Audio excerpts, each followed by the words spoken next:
Joe Rogan Podcast. Check it out. The Joe Rogan Experience. Train by day, Joe Rogan Podcast by night, all day.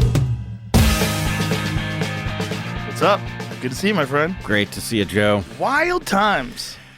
Almost unbelievable. Yeah. The last time you were here, we were really worried about what was going to happen. And now it seems like we're in a completely different timeline. Yeah, I have to say, in addition to being just overarchingly worried about what was going to happen to the Republic and to the globe, I was personally worried about what would happen to people like you and me if we lost. Yeah.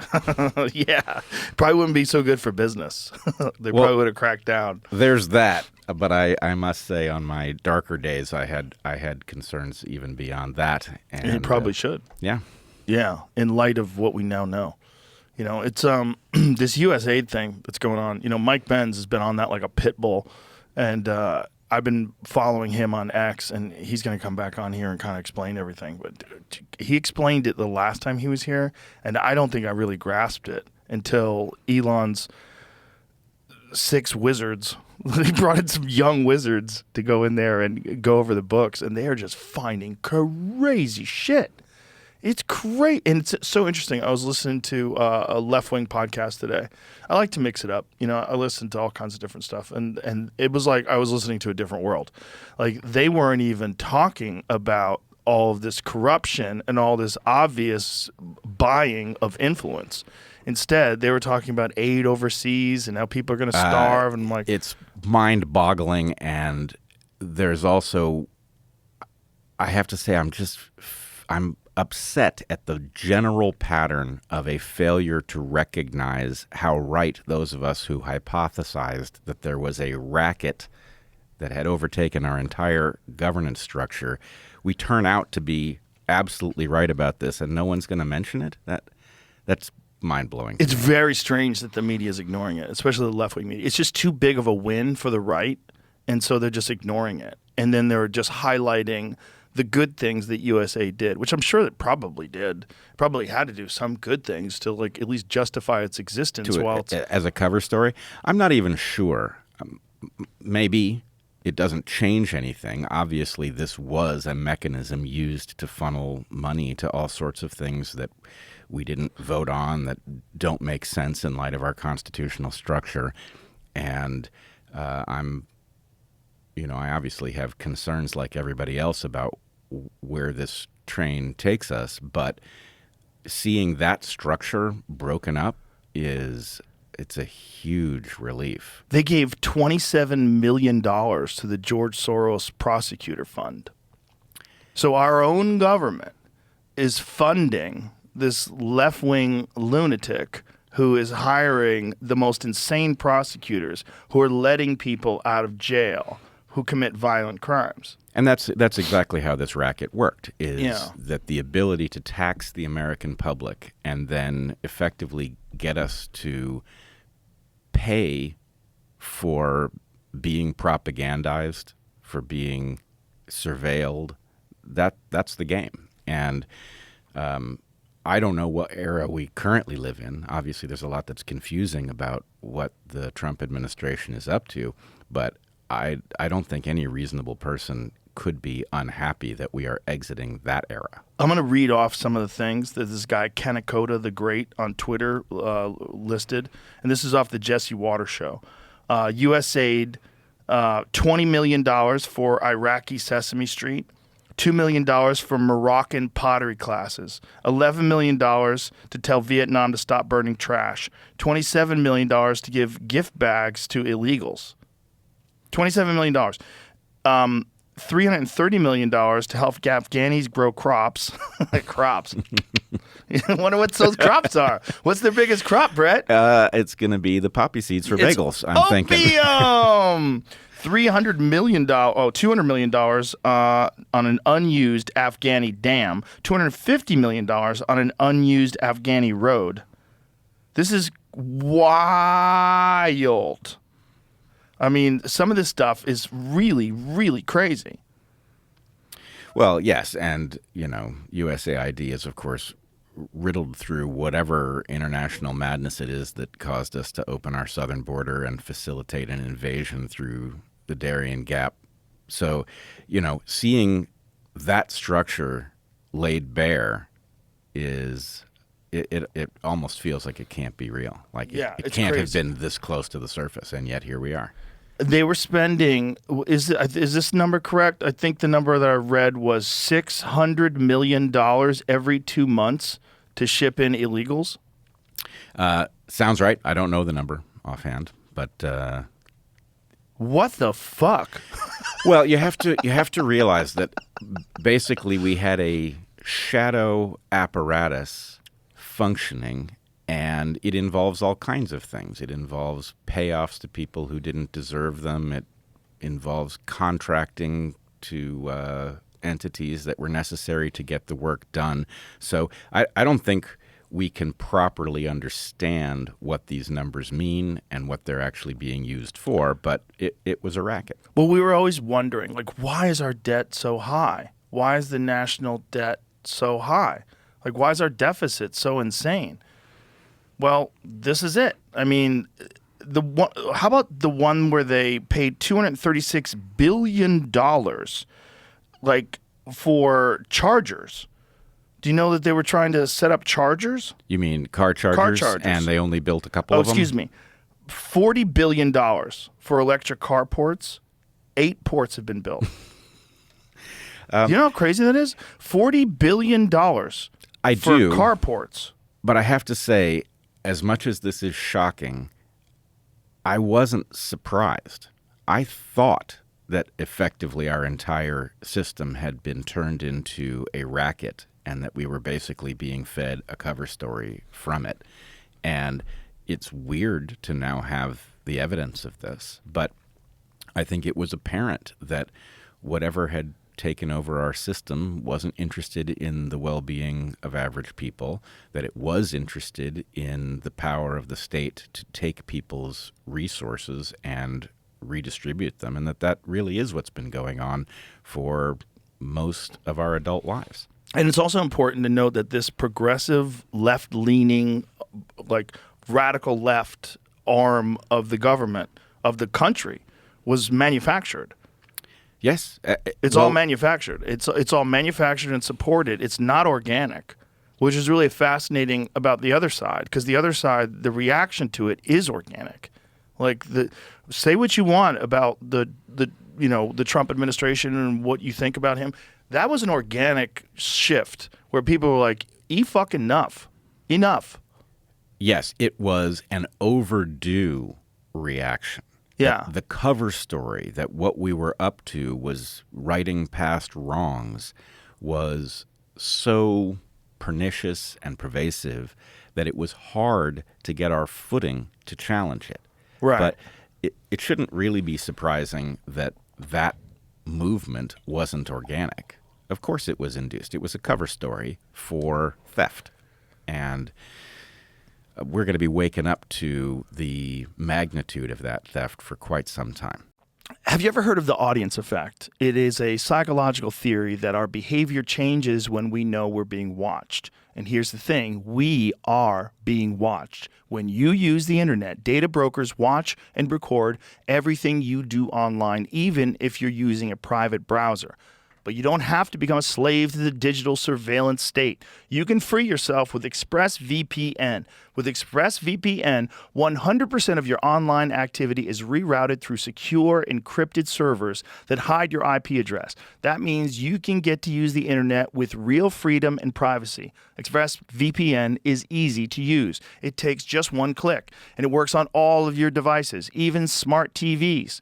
Use it on up to 8 devices at the same time and protect your whole family with just one subscription. And the best part? Podcast listeners can get 4 extra months of ExpressVPN for free at expressvpn.com/Rogan or by tapping the banner. That's expressvpn.com/Rogan or tap the banner. If you're watching on YouTube, you can get 4 free months by scanning the QR code on screen or by clicking the link in the description. I think this is going to take years. Chamath said that it's going to be like Iran-Contra on steroids. That's what he said. He said when you get to the bottom of all this, it's going to be insane because they haven't even got to the Medicaid yet. They haven't even got to the medical stuff. There's so much they haven't even tapped into where they think the real motherload of fraud is. Yes, and I must say that there is also another aspect to this which we have to be careful about, which is that the justifiable anger at discovering what it is that we've been dragged into as a nation is going to make it hard to see where the limits ought to be in terms of upending this stuff. In other words, at the moment, I'm cheering for the wrecking ball. Right. Break this stuff up. Yeah. Never again. But there are... What's that, Jamie? Was there reading an article about the spending on the Chargers? They said that they haven't actually, according to this, they haven't actually spent all that money yet. Well, what do they do with it? They've spent some of it to make some of those things, but it's just that hasn't been allocated yet. It's a long article going through all the spending that's been done. It's on factcheck.org. Factcheck.org. Who runs that? I don't know. Some of the Chargers have been made. Some of them are on the way to be made, and they've built 61 at 15 stations since mid-August, or through mid-August. 14,900 more are currently in some stage of development. But that's where it goes into like where they are, what they have to be done, and who's getting the money from them. It has to be done through a long process from each state. Yeah, the question is, how can we get a proper accounting? As you point out, who the hell is factcheck.org? Well, that's the problem with fact-checking organizations. That should really be illegal.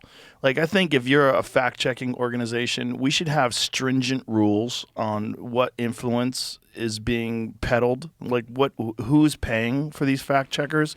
Who's behind the scenes? What is the it should be very transparent. How did you determine whether or not this was true or false? Because there are a lot of things that get said. Like, I don't know if you saw this, but Elizabeth Warren got confronted, and it's on Twitter this morning. She got confronted about the amount of money that she's received from pharmaceutical drug companies. She said she's never received any money from pharmaceutical drug companies and never received any monies from any PACs. And then, of course, underneath it, Community Notes strikes again. And, of course, she received millions. Yeah. She's a fucking liar. Well, and it's an arms race. Yeah. How can pharma cloak the money that it's giving so that there's plausible deniability at the point that Elizabeth Warren is confronted or Bernie Sanders? Bernie Sanders was hilarious. Only 1.5 billion. Only 1.5 million out of 200 million. Only 1.5. Yep, that's what I saw First as he well. tried to say nothing. Only the hardworking people in this country gave me money. Well, I don't think the Democrats understand that it's over and that there was a vast infrastructure that made their feeble arguments viable, and that infrastructure is now collapsing. People are far more aware, and their lives aren't going to function anymore. Well, it makes sense now that we're seeing these numbers because, okay, this was what was funding the infrastructure. Now we get it. Because it wasn't – otherwise, it's organic. This is the will of the people. This is how people are moving. It's not. It wasn't that at all. This was all organic, and it was really about control and money. It had nothing to do with helping people, making people better, giving aid to foreign countries. That's all a cloak and dagger bullshit show. The reality was it's about money. Yeah, it's money and influence. It's always about power and limited resources. Yeah. And this was a new game taking place at a level that was hard to believe, and therefore many of us couldn't see it. Did you see how they used software to map out 55,000 different NGOs that were used as a branch of the democratic system? No, I didn't catch that. I could send it to you. I think I sent it to you, Jamie, right? We went over it on the podcast before. It's so nutty that this was all kind of like hidden until they started using software to try to like figure out like and map out where all the influence goes. And the crazy thing about the NGOs, and this is one of the things that Mike Benz has gone like so deep into, it's essentially like they contribute to the Democratic Party, the government pays them. It's like it's all this like weird sort of like circular money transfer thing that's out in the open. No, it's a positive feedback. The whole idea is power is utilized to free resources that garner more power, and it is the exact inverse of the system that we are supposed to have. Yeah. It's very interesting. Where we're headed, that's a harder question. Where we're headed is we're going to own Gaza. Somehow. This is it. So fractal technology maps previously hidden connections between 55,000 liberal NGOs, revealing how tax dollars allegedly flowed through major institutions like Vanguard and Morgan Stanley to groups like the Chinese Progressive Association. This breakthrough tracking system can now monitor every dollar going to every NGO, exposing intricate funding webs that traditional tech couldn't detect. So, example, Black Voters Matter Fund's $4 million distribution network was invisible until quantum mapping revealed dozens of subsidiary organizations. The unprecedented mapping reveals a previously hidden web of financial relationships. And that's what it's really all about. And yes. The problem is, sometimes when I see like a list of preposterous scientific projects that have gotten big grants, I read it and I think they all sound preposterous, but I don't know. Some of these things are likely to have had a good explanation and it just is not apparent in the soundbite, and some of them are every bit as preposterous as they seem. And so I can't look at a map like that and say what I would expect if the system was healthy. So I'm cautious about it. I don't think the system was healthy. I think the system was a racket from one end to the other, and I've been saying that we've been living in the era of malignant governance where there's basically no element of this you couldn't turn off and make us better. But we have to be suspicious also of our understanding of how a properly functioning system would graph in something like that, so that we don't overrun the train station when we get there. Right. And I will just say I was talking to a friend of mine who runs an Alaska Native corporation, which I don't know if we've talked about Alaska Native corporations before, but this is a corporation. It competes for federal contracts. It has some advantages in the competition for federal contracts, and all of the profits go to Alaska Natives. And it is finding itself in a very difficult to navigate battle because of all of the successes of Doge.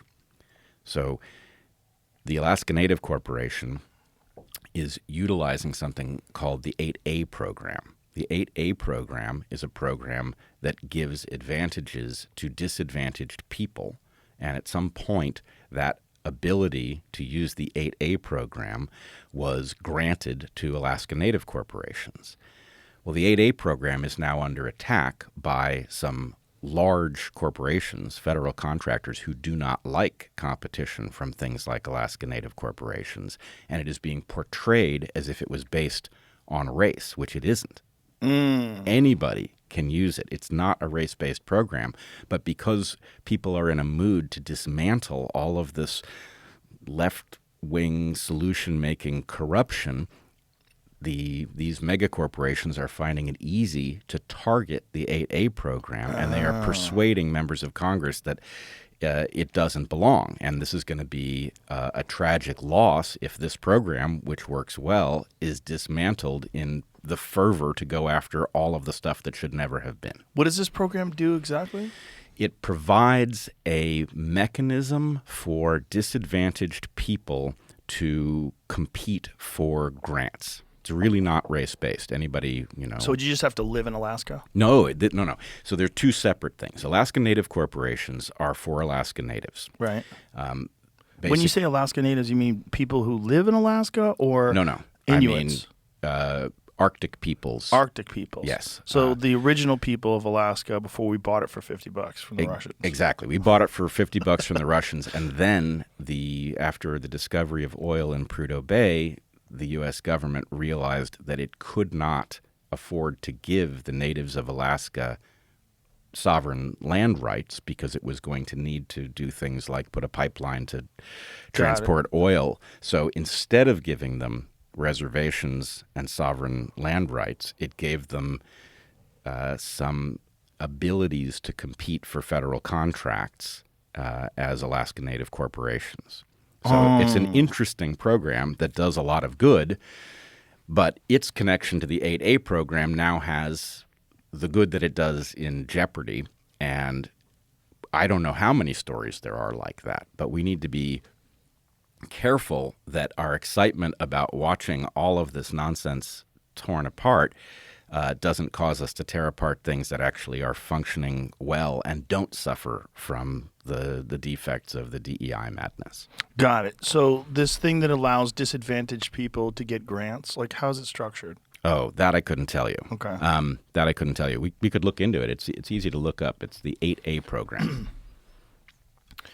Help small businesses owned by socially and economically disadvantaged individuals to compete for federal contracts, provides training and technical assistance to help businesses compete, categorizes eligible businesses as veteran-owned, women-owned, minority-owned, or owned by a person with disabilities. Certification does not guarantee contract awards, but it can help businesses pursue new opportunities. So this is a question, right? The categories like veteran-owned, woman-owned, and minority-owned. Like, why is that? Why is woman-owned and minority-owned? Why would they? You know what I mean? That's one of especially women-owned. Like, I do. Is this Grok? Is that what you're looking at there? So what that is? Oh, so it's Google. Benefits for Native-owned businesses. Program helps Native communities develop economic ventures that support their communities. Profits generated from a Native-owned participant go back to their Native communities. Yeah.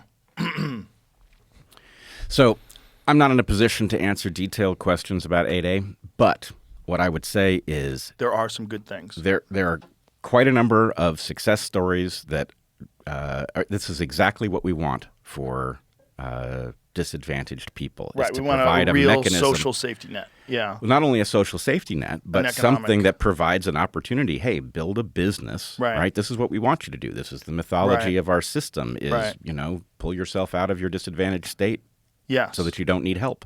Yeah. So anyway, we should be interested in maintaining those programs at the same time we find the stuff that's actual nonsense and get rid of it as quickly as possible. And that's going to be a delicate balance. So far, we're early in this process, and you're going to have, big wins like the revelations about USAID.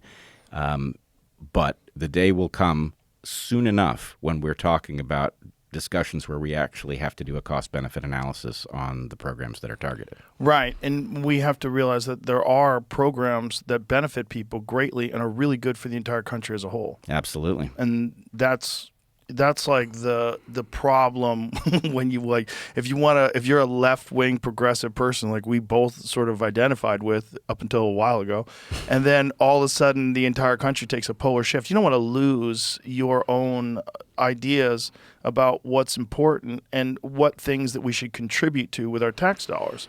Because I think we both agree that there's a lot of good in taking taxes and providing social safety nets, providing food for poor people and homeless people, helping people, welfare. All these things are important for to not have people starving on your fucking streets. All that stuff is if we're going to have a community, which is essentially what a country is supposed to be, an enormous community, we have to support the members of our community. We just have to do it without grifters and do it without bullshit and do it without it being just a cleverly disguised ruse in order to gain political power. Well, you may remember years ago I used to say that I want to live in a country so good that I get to be a conservative.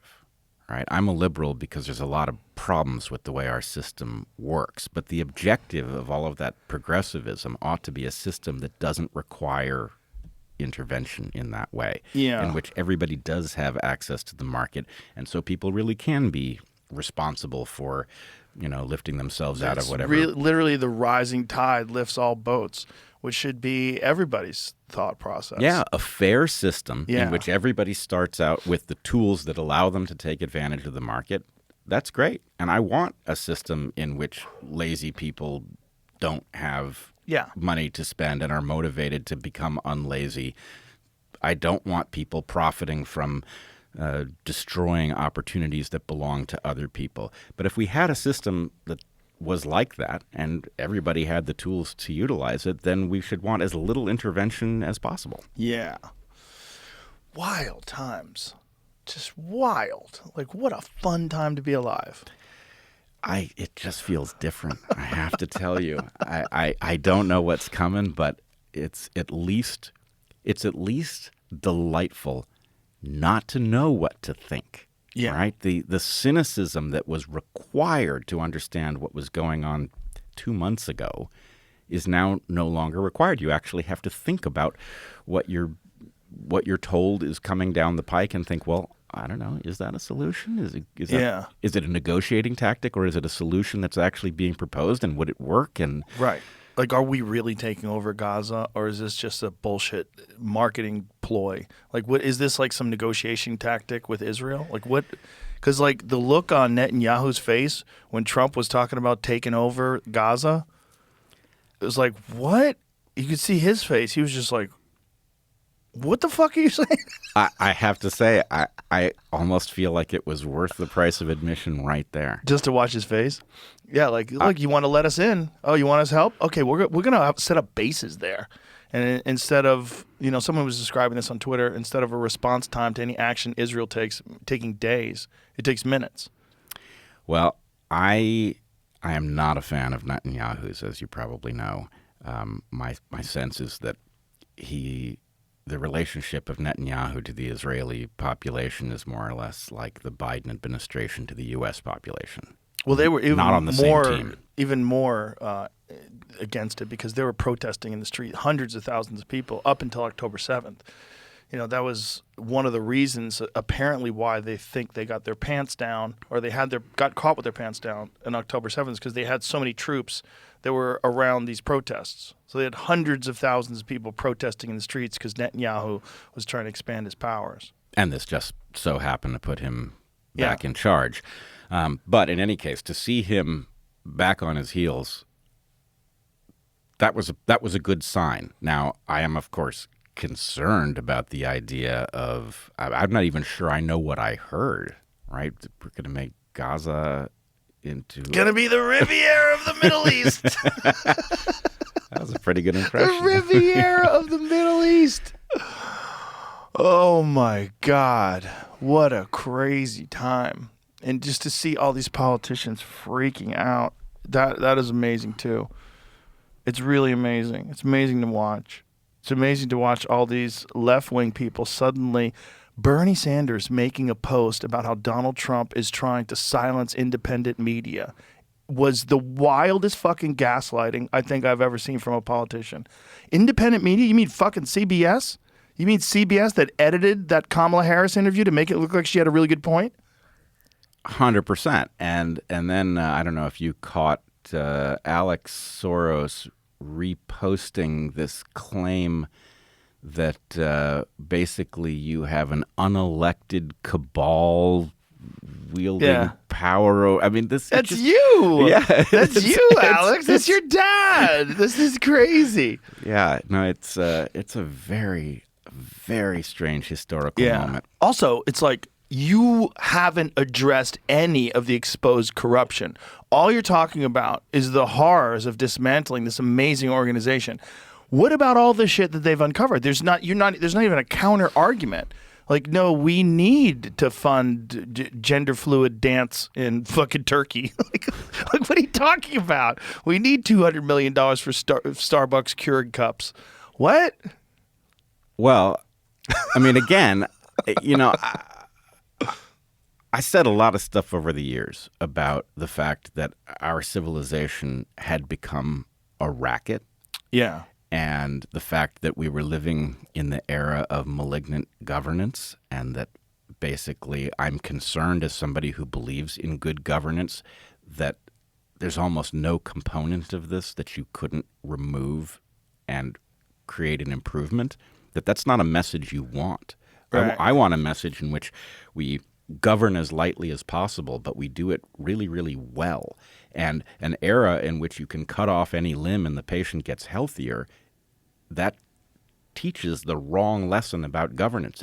It teaches the lessons that governance was a mistake to begin with, which it wasn't. Right. So it's a big weekend. Get in on the action of the big game and UFC 312 at DraftKings Sportsbook, the official sports betting partner of the UFC. The men's middleweight and women's strawweight titles will be on the line in the co-main events of UFC 312. And of course, pro football is crowning a champion at the big game. Just getting started? Pick a fighter or a team to win this weekend. Go to DraftKings app and make your pick. That's all there is to it. And if you're new to DraftKings, listen up. New customers can bet $5 to get $200 in bonus bets instantly. Download the DraftKings Sportsbook app now and use the code Rogan. That's code Rogan for new customers to get $200 in bonus bets when you bet just $5. It's a big weekend only on DraftKings. The crown is yours. Gambling problem? Call 1-800-GAMBLER. In New York, call 877-8-HOPE-NY or text HOPE-NY 467-369. In Connecticut, help is available for problem gambling. Call 888-789-7777 or visit ccpg.org. Please play responsibly. On behalf of Boot Hill Casino and Resort in Kansas, 21 and over. Age and eligibility varies by jurisdiction. Void in Ontario. New customers only. Bonus bets expire 168 hours after issuance. For additional terms and responsible gaming resources, see dkng.co/audio. Well, how do we get money out of governance? So that's the problem, right? Is money gets involved in governance, especially enormous amounts of money, and then they have influence. And then you have senators and congressmen and different elected representatives that don't do the will of the people. They do the will of the people that paid them enormous amounts of money. And this is a real problem. Because if it was just the only way you could win was you had to do for the will of the people. You had to literally do things that were better for the people. The people realize you're doing a great job, and they keep electing you. Well, let's be honest about what the conservatives had right from the get-go. There are problems that only competition solves. There are other problems that competition in something like a market is not well positioned to solve, but there's certain problems that there's no second best. It's only competition that works. And so when we talk about, well, what are we going to do for fact-checking? We're going to abandon the idea of fact-checking. What you want is a vibrant, independent journalist sector in which people who spot the story early and people who articulate the story in the most intuitive and accurate way outcompete those who do a worse job, so that over time what we get is journalism that you can't fool. Right. And that it reveals to us which government programs actually work, even if they don't sound reasonable at first glance. Here's what's really going on behind the scenes in this program, right? And then journalism that exposes any kind of fraud. And I don't know about you, but as I was watching confirmation hearings, my sense was that the Elizabeth Warrens and the Bernie Sanders were dinosaurs who do not understand that the Earth has just been hit from outer space and that they don't live in the world that they are so used to. That their corruption was immediately apparent. And they're not used to that. They're used to having a whole phony journalistic layer that covers for them. Right. And that layer is gone, and the American public is awake, and it's angry, and rightfully so. And now it looks at Bernie Sanders, who, I remember the first time you and I spoke, you and I had both been Sanders supporters. Yeah. And now to see that same guy going after Bobby Kennedy, and, the feeble excuse, well, what if Bobby Kennedy becomes the head of HHS and people don't have access to prescription drugs? And it's like, dude, I just lived through COVID. It's not obvious to me that they wouldn't get healthier if they didn't have access to prescription drugs. Do you realize how corrupt those companies are and how nonsensical their science is, the science that says that you actually get better if you take a statin based on some metric in your chart, right? So I'm not arguing that there aren't good pharmaceuticals. There undoubtedly are. But what's the net effect of our pharmaceutical-obsessed medical culture? It's not obvious to me that it's positive. I think it may well be negative. And so anyway, again, I see Bernie Sanders, and I see him reading from a script that is no longer relevant to the movie we're watching. Right, and this is not saying that there aren't some pharmaceutical drugs that are amazing. The problem is they're not all amazing. And they sell them all like they're amazing. Absolutely. That's the problem. Some of them are great. Like Viagra is fantastic. Like, it's really good stuff. There's a bunch of stuff like that really works. There's a bunch of drugs that really help people. There's a bunch of drugs that brilliant scientists have developed that definitely help people live longer and live healthier lives. But also, they're in the business of selling medicine, selling pharmaceutical drugs. And so there's a lot of stuff that they sell that is not good for you. Overall net negative. When you look at the amount of drugs that get pulled, that get endorsed and then supported by the FDA, and then they have to pull them, wasn't it like 30%? Something in the range? Yes, and that is the tip of the iceberg. We do not have, just as we don't have a journalistic layer that exposes people in Congress who are lying to us and aspects of the government that are corrupt, we don't have a university system that can properly do science and can be relied on to tell us what the impact of a drug or a food additive is. Right? The whole system is missing in action. Right. The whole system is paid for by the pharmaceutical drug companies. They pay for tests. They pay for studies. They support organizations that are supposed to be regulating them. The whole thing is bananas. Everything that is supposed to evaluate something like safety or efficacy or analyze net effects, anything like that, has been captured by the PR wing. And so the consumer is in no position to navigate a world like that. I mean, and we know that this encompasses everything. You know, how many people's doctors are pharma skeptical? Right? Your doctor should be very pharma skeptical. I don't know that this drug is actually a benefit to you, but no, the doctors have become pushers. Right. Because they've been compromised. And also, I mean, that's literally the system that they're created from. Like they're sent out into the hospitals immediately with that. And it's so difficult for a doctor to step outside the system and be independent. When they do, they get attacked. Like how many doctors lost their licenses because they were trying to prescribe ivermectin to people who had COVID? Yeah, almost all of the doctors who were any good found themselves chased out of a job or with jeopardy to their license or slandered in the media. And, you know, I'm sure you're in the same position. Those are, frankly, the only doctors I trust at this point were the ones who were willing to pay a price to tell me the truth. Yeah, yeah.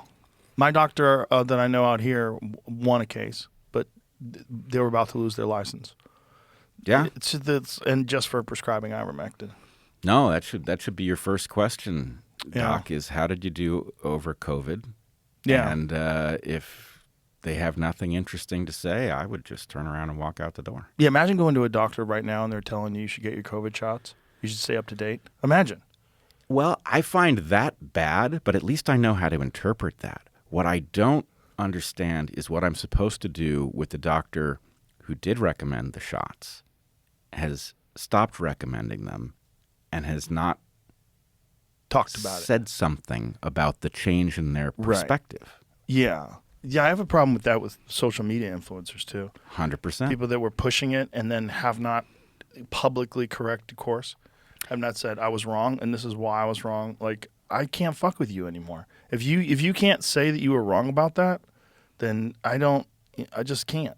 100%. It is a test of integrity, and you wouldn't want to go to a doctor that didn't have high integrity at a moment like this. Your doctor needs unusually high levels of integrity, and what we've seen is unusually low levels. And the same thing with social media influencers, as you called them. Anybody in the public sphere should go back and they should do an accounting of what they said, what they thought, how they got there, how that played out in the end, when they changed their mind, and what they said about it publicly. Yeah. Right? I must say I'm constantly in a battle with the ultra cynics who claim to have gotten everything right during COVID because basically they never believe anything. That's not a method. You got lucky.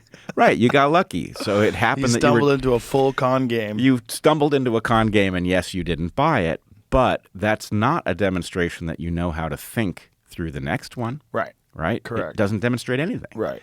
So what I really want are people who had a good track record and who know what mistakes they made and know how not to make them in the future. Those are the people that we should be paying attention to. Yeah, that's a good point. It's a fun time, though. It's fun because things are actually happening, which is very different than most of the time when people get elected. Most of the time when people get elected, they claim all these things when they're running for president. Then they get into office and not much changes. And in fact, a lot of what they campaigned on, they don't practice at all. Like a great example is the Obama administration. The Hope and Change website had to be changed because there was a bunch of stuff in there about whistleblowers, protecting whistleblowers, which they didn't do at all. They were some of the worst. There was one of the worst administrations for whistleblowers. 100%. Yeah. Well, I think what we have seen over you and I are about the same age, what we have seen over our entire lifetime is that elections can change the jerseys, but they just swap. Mm-hmm. You know, who's in power and who's out of power. Well, the point is the system is in power, and, you know, the people in the roles to deliver the speeches change, but they're just basically trading off. And so I have the sense that you and I are now watching the outcome of the first genuine election since 1963. Yeah, I've heard that argued. That 63, when they assassinated Kennedy, that was the last time we had a real president. It was an actual person who was trying to change things and put things in a position where he felt it was beneficial to the entire country. Right, and it changes the feel of this in two ways. One of them is just unfamiliar to us because we've been watching theater for our entire lives and being told that it was the transfer of power. Right. And the other is that there's a lot of pent-up need for change because you've effectively had a cryptic power structure that never gets displaced, that has gotten so entrenched that rooting it out takes, frankly, an extraordinary, in every sense of the word, person like Donald Trump. And an extraordinary team. Imagine if he's doing this. Imagine he's trying to do Doge without Elon. Well, you know, Heather and I took a lot of flack after the first assassination attempt of Trump, where we both perceived, I think we were actually perceiving this before, but the assassination attempt really kicked it off. We perceived that this was a different person than the first administration's Trump, that he had matured and he had been forged by, you know, all of the lawfare that had been deployed against him, and that it had been good for him. And in fact, I hate to say this because I have my doubts, of course, about the election of 2020, but I don't think what he is currently doing would have been possible if he had won and been inaugurated in 2020. I think you're right. I think also the public wouldn't have supported it if they didn't see 4 years of the Biden administration, how crazy everything was. Yep. And then having gone through COVID and watching the economy collapsed and watching, you know, hurricanes coming, he's like, the most important thing for a hurricane is to get vaccinated. Remember that?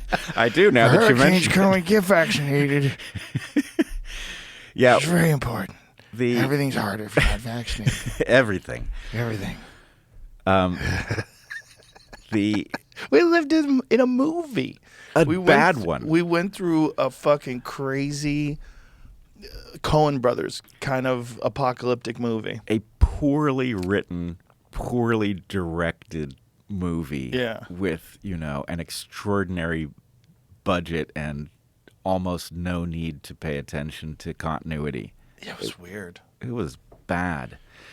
But at least we know. But I think that really woke a lot of people up, you know, so-called red-pilled a lot of people. I think that 4 years was important to get to where we are now. It was essential. Where most people are aware. Like, I think if you had gone to 2018 and had like a real conversation with most people in this country about the level of corruption, it would be a fraction of what they believe it to be now. Fraction.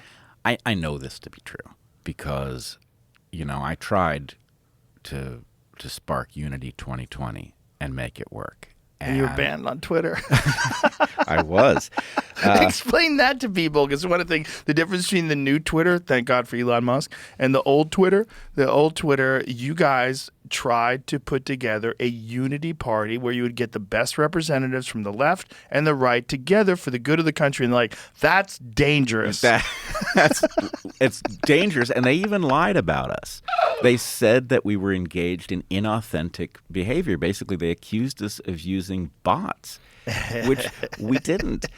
So anyway, that's the world we were in 2020. And headed to a more controlling world. Right.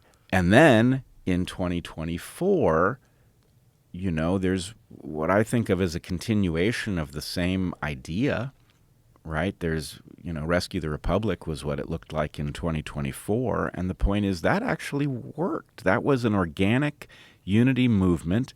And it took advantage of the fact that, Maha had already catalyzed as Kennedy and Trump had gotten together. And so that was huge. That was a huge part of it because Kennedy had so many supporters. Even in many states, he was like bordering like 25, 30%, which is really crazy for an independent. And when he went over to Trump and then all those people like, oh my God, I have hope now. People who are vaccine injured, people who are very skeptical about certain pharmaceutical drugs that may have caused them harm, people who knew Bobby's history of being an environmental attorney and all the amazing work that he did then, those people got on board with the Trump administration. And I think that was huge. And now with Tulsi, I think that's huge as well. I think, when Elon took over Doge, that was like the final Avenger. Like having that team together is such a unique team where you have prominent former Democrats, former 8-time Democrat for 8 years, Democrat congresswoman, who also served overseas in a medical unit twice. Like this is, you've got an extraordinary group of human beings. Extraordinary group of human beings, all of whom I think took very real risks. Oh, yeah. At the very least with their reputations. Well, Tulsi got put on a terrorist watch list.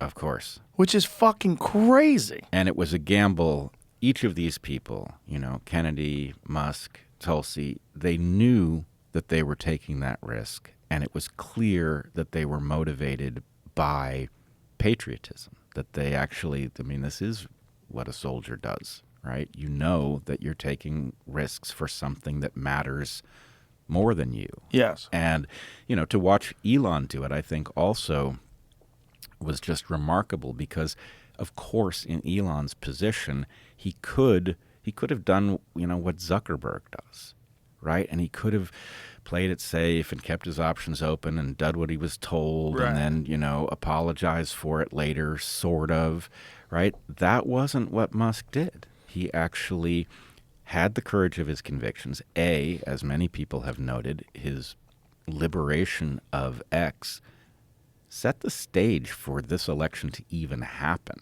That there wasn't anything you could put over on us that we couldn't unpack and, crowdsource a better interpretation of on X. And even if most people weren't on X, it was enough that their narrative engine just didn't work. Right.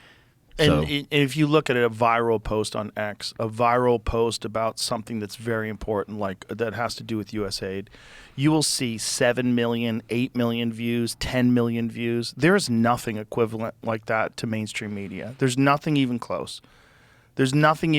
Maybe a very viral YouTube clip. But these are every day, all day long. There's posts that have 7 million, 5 million, 3 million.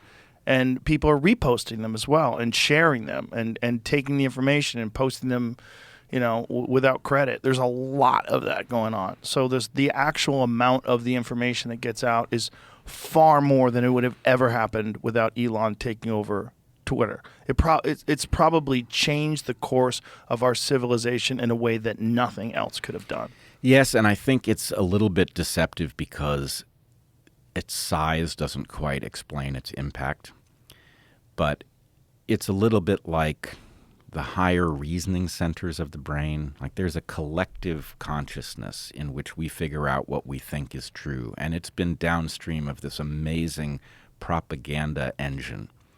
Well, we're now learning to spot the propaganda and to understand what it really means and to figure out what it's cloaking. And a lot of that is happening on Twitter because it can. And it's actually forcing, Facebook to come around, right? Right. Which, of course, I usually say that 0 is a special number, meaning in a world with no social media platforms where you can speak freely and reason with others, there's no pressure to start doing that. But once you have 1, any social media platform that doesn't allow you to speak freely is at a competitive disadvantage. And so, Elon freeing X actually liberated the others, and they're beginning to move in the right direction, which, frankly, is part of why this era just feels different. Yeah. It's very interesting times. And then on top of that, we're being invaded by UFOs. So it's all happening at I the have same not time. noticed that. Are you watching News Nation? What's wrong with you? You're so not informed. I am not informed. I'm waiting for some sort of compelling evidence that something extraterrestrial is going on. I'm talking to everybody, and the more people I talk to, the less I know. There's that. The more information I get from all these people that have had UFO and alien encounters and experiences and whistleblowers, and the more I talk to them, the less I feel like I know. I do not feel like it's... And then on top of that, I'm in the middle of Jacques Vallée's books, which are very wild. Like Jacques Vallée, I had him on the podcast a long time ago, and he's coming back on again. But the first time I had him on, I only knew him as the French scientist that had the character in Close Encounters of the First Kind was based on him. Do you know the character, the French character that brings together the military to try to communicate with the aliens? It's based on Jacques Vallée, who's been studying UFOs for decades, since the 50s and the 60s. And boy, the more you read about his take on things, the more it's very confusing. Because these fucking stories are the same stories that have been going on for hundreds of years. They're not even modern. When we think of them, we think of like Kenneth Arnold seeing the flying saucers and coining the phrase in the 1950s. Like, no, these stories have been like real similar for hundreds of years. That there's some phenomenon that people occasionally encounter. And it's real similar. It's similar enough from people that weren't aware of the narrative that you have to wonder what the fuck is actually going on. Yeah, I think you do have to wonder what the fuck is actually going on. On the other hand, I think there's a whole range of possibilities that don't involve anything extraterrestrial. I think there's a bunch of shit that doesn't involve anything extraterrestrial that's happening at the same time as a bunch of shit that we don't have explanations for. Well, that's what I think.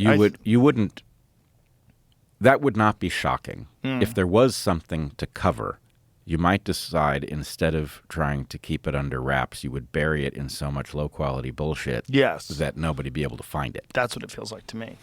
It feels like to me that there's a lot of people that I think are trying to do the right thing, a lot of whistleblowers that are really trying to educate the American public, but I don't know who they really are doing the bidding of. I don't know they even know.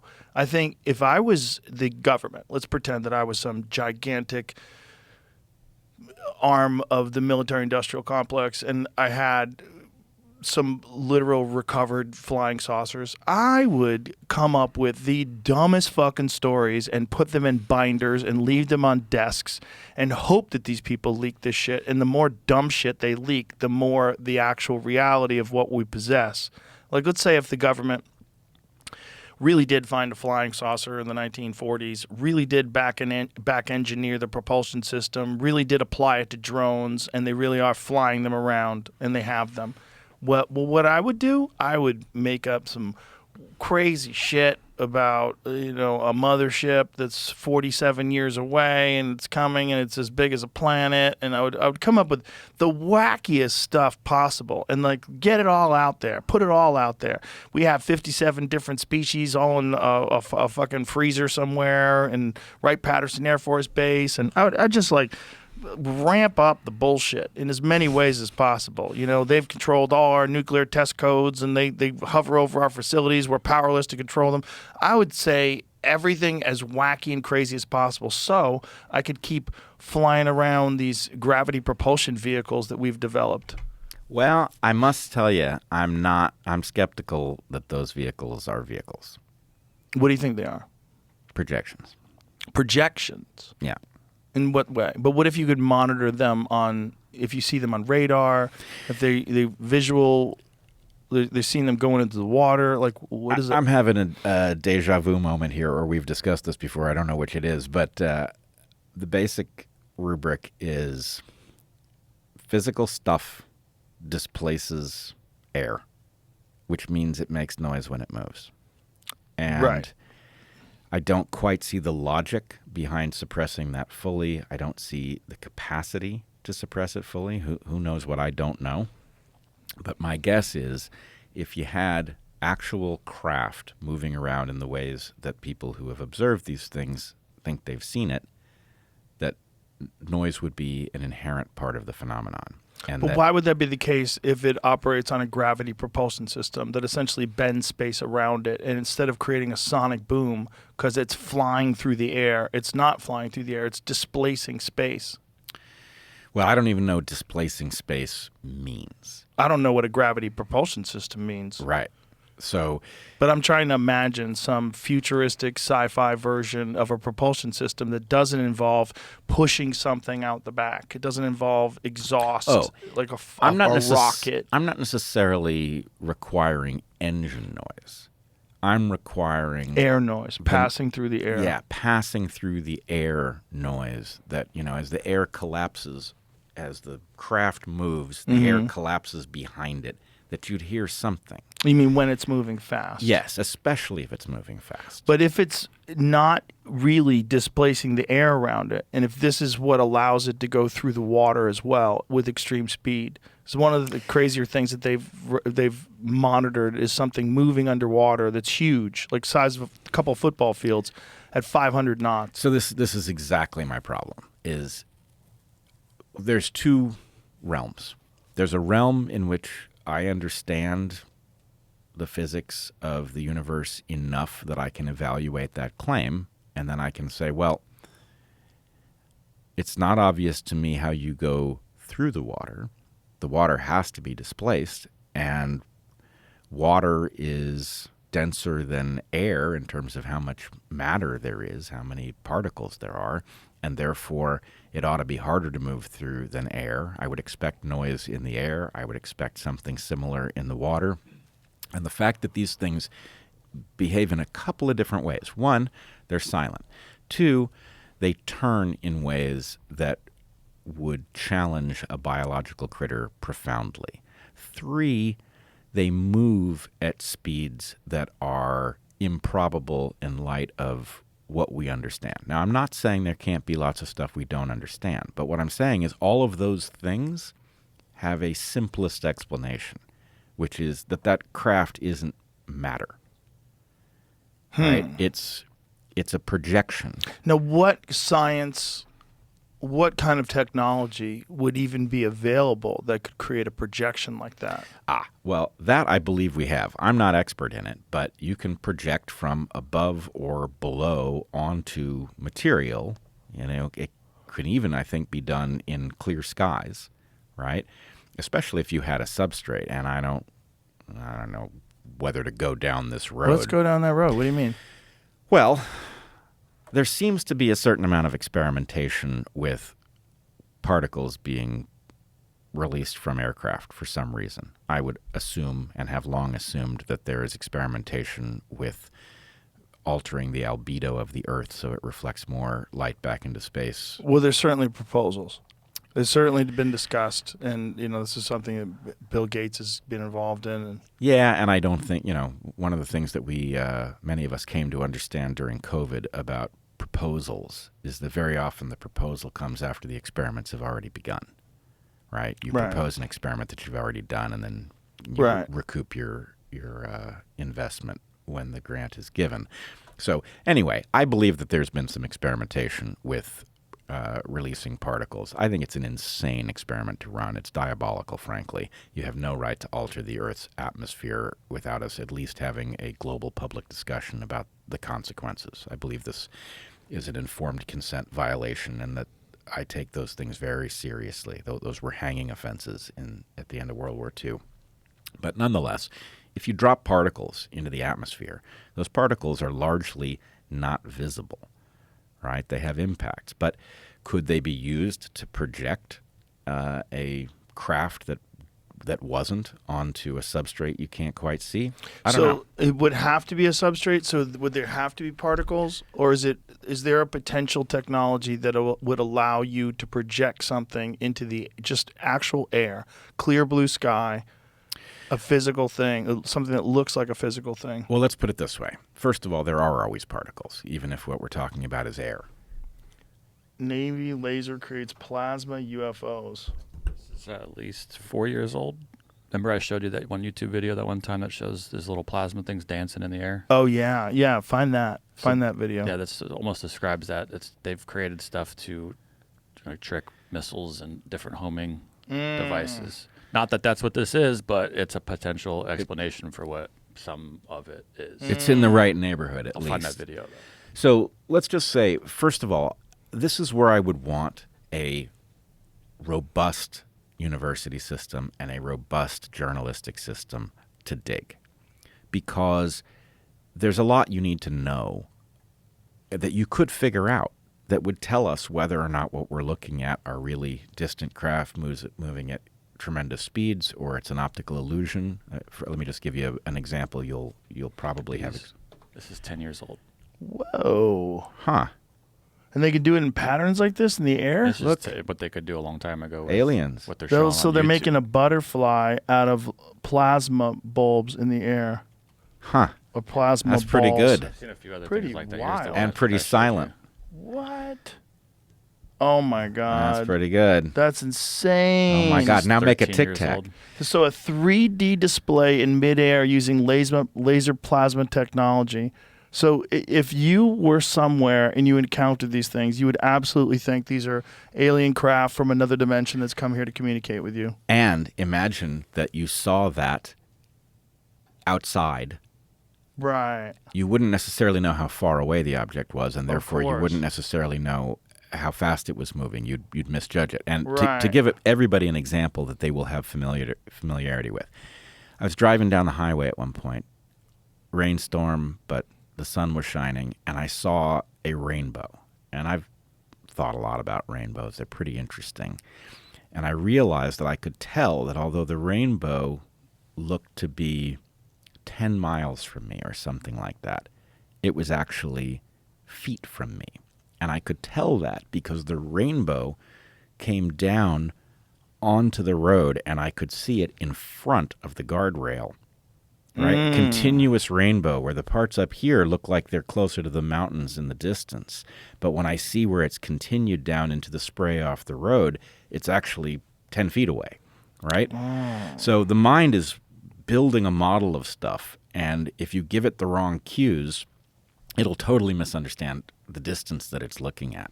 I mean, to the extent that a rainbow is at a distance, right? Right, especially when you take into consideration a lot of these UFOs are in night skies. Yeah. Right. And so it's all black sky, or it's very difficult to gauge.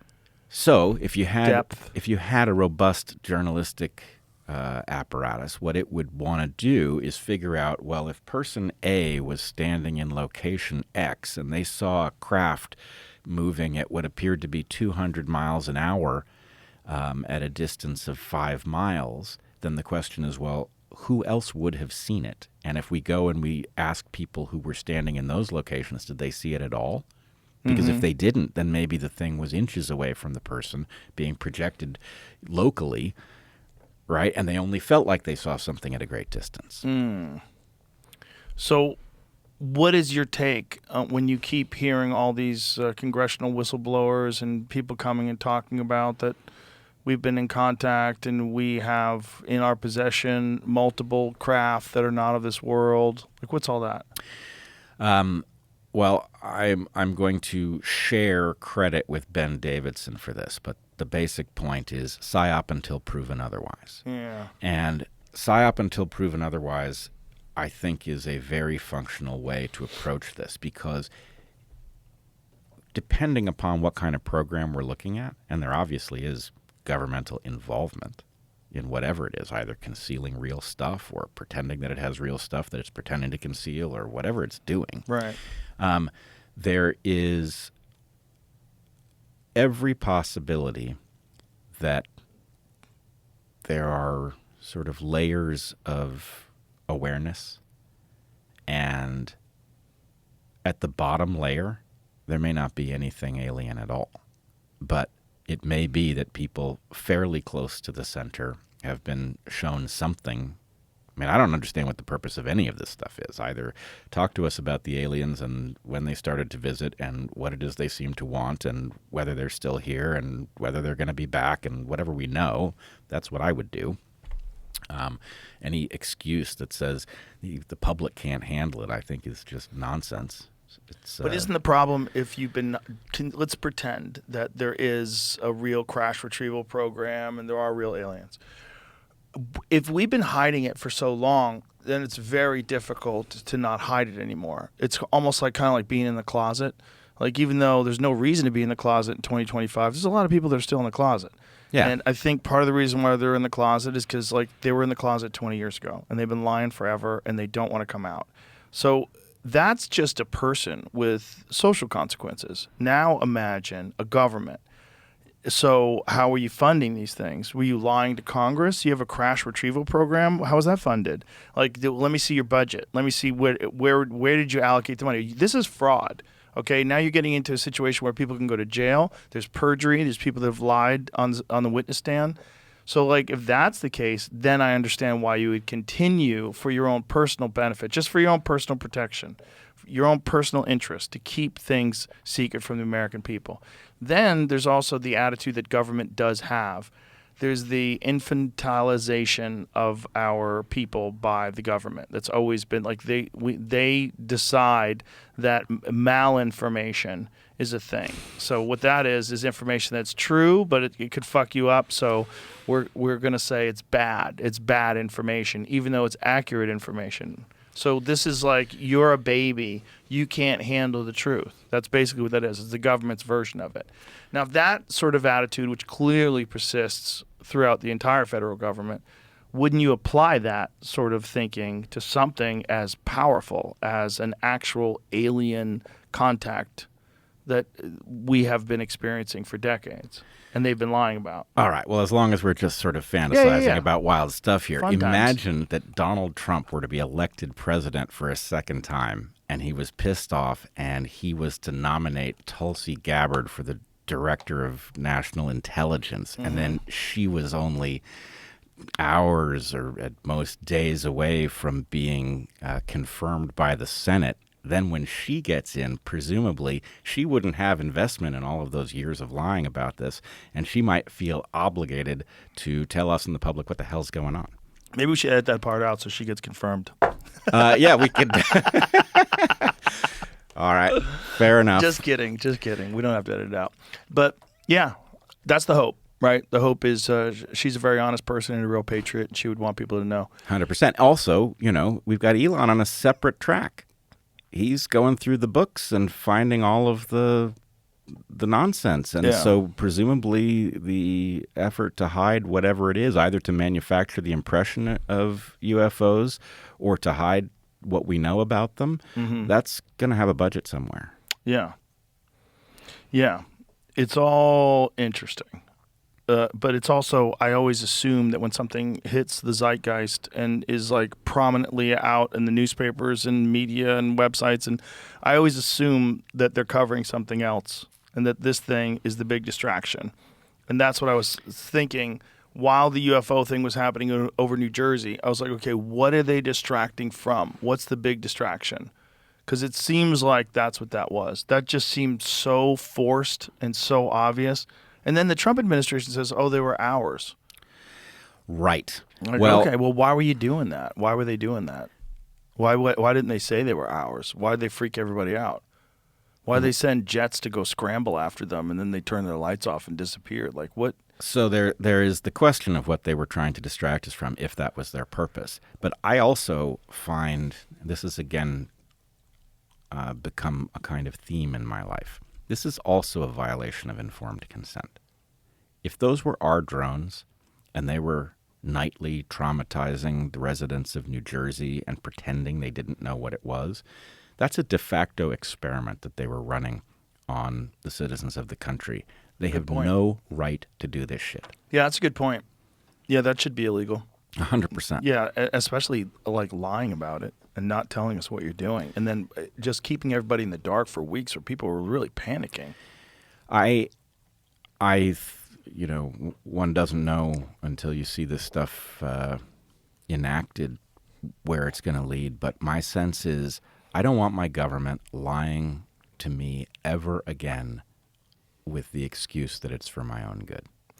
Is it possible to, Obama passed that law in, was it 2012, that allowed the government to use propaganda on its own citizens?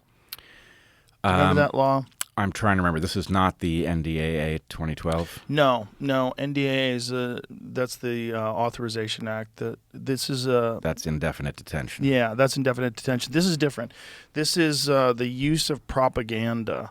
So they authorize the use of propaganda on American citizens. So the CIA, instead of turning its propaganda wing on the whole world, they're allowed to use it under the guise, of course, of national defense and national security. Sometimes they need to bullshit us. Well, that is, in fact, exactly what we have discovered. Yeah. And why it was so hard to convince people of this before the evidence for it emerged, I don't know. But all you needed to realize was that some rogue element had decided that it had the right to engage in the same kind of regime change bullshit domestically that it was already feeling entitled to engage in globally, and the rest makes perfect sense. And of course, you would get an entrenched cabal that would come up with a justification for fending off a challenge, at the ballot box that it could portray as somehow a threat to American democracy. Of course it would do that, right? It has to be forbidden to do that, and the penalties have to be extreme for attempting it, or it will happen. Right.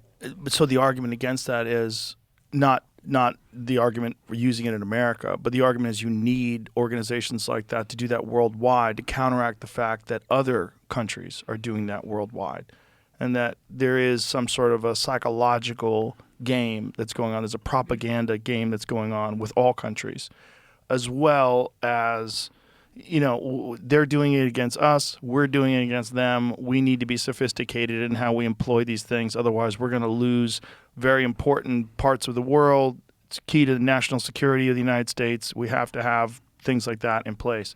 But when they start using it on us, and they say, oh, well, we have to start using it on us because Russia's using it on us, or we have to use it on us to counteract what China's doing. That's when things get really screwy, right?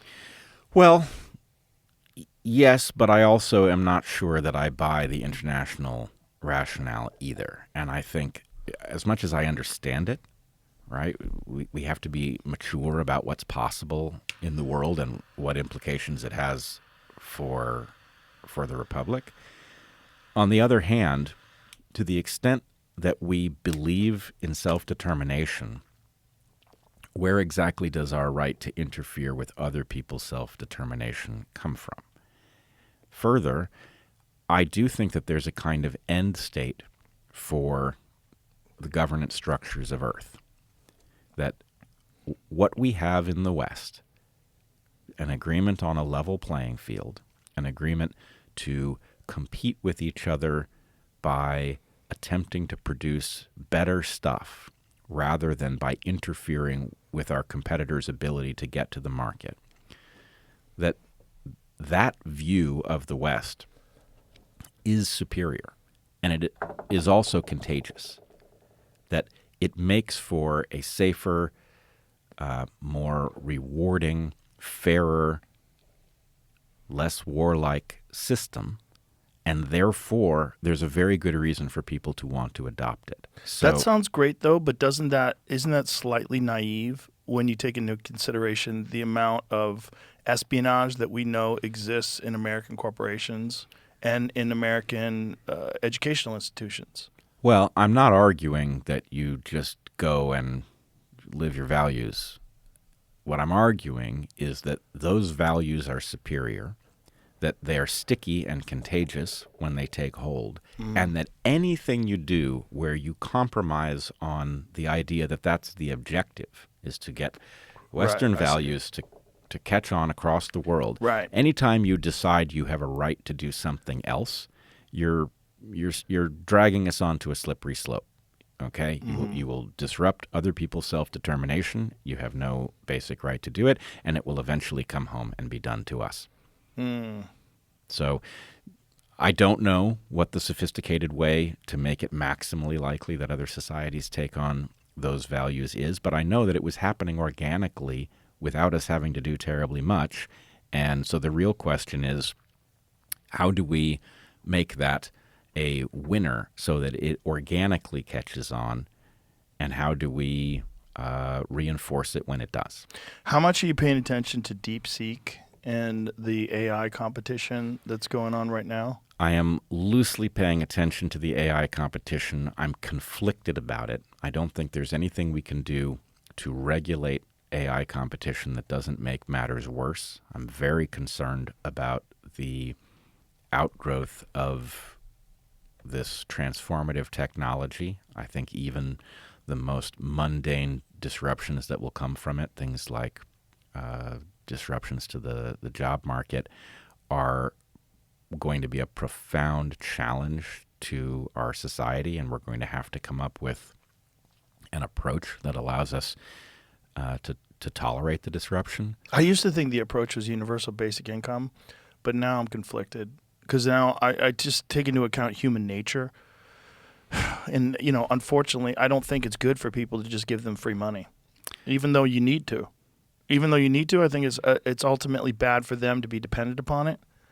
And that's what scares me about automation and AI in general, that if it does get to the point where there's so many people that are displaced from the job market that we have to provide them like a real meaningful wage, and what incentives do they have to break free from that system? And do they just decide to live inside the means of whatever that is forever? And does that limit the growth and potential that those people possess? Because people really don't accomplish anything unless they're driven or unless they have to. Right? That's what really gets people going. That's why it's so difficult for people that were trust fund babies to ever get anything going.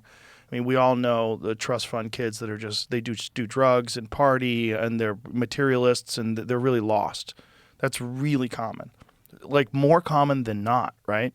Very difficult to navigate that water. So what would we do to incentivize people to do things?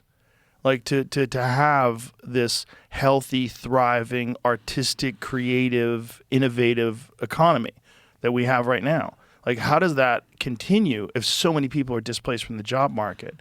Or is there a way where you can say, you know what, we are so concerned about basic goods, needs, food, shelter, things like that. If you just provide people with the basics so nobody ever has to worry about food or shelter, would it organically arise that some people would compete outside of that and then say, now that I have basic food and shelter, let me pursue my dreams. Let me do what I want to do. Let me provide, let me create a business that AI can't make. Let me make, fine cabinetry. Let me paint. Let me do things that's going to provide a real value that, I can get money from, that it can be an actual viable business.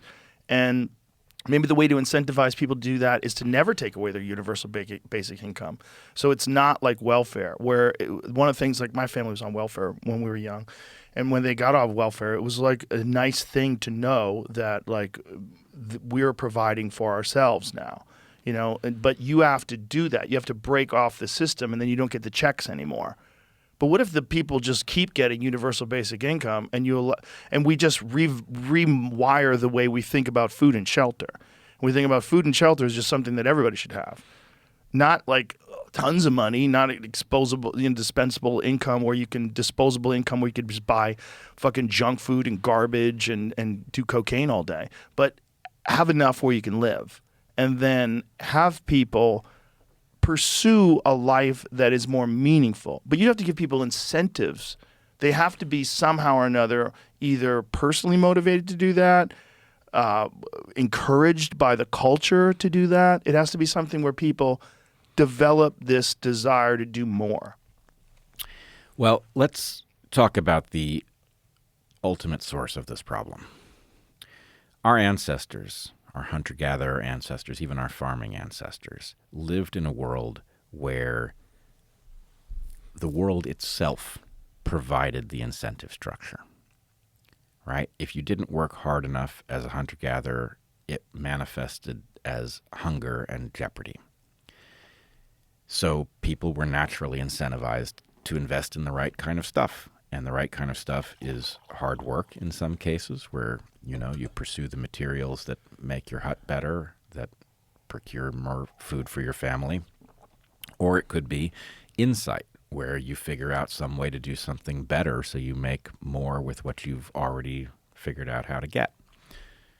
That's a very natural structure, and it's what we neurologically are built for.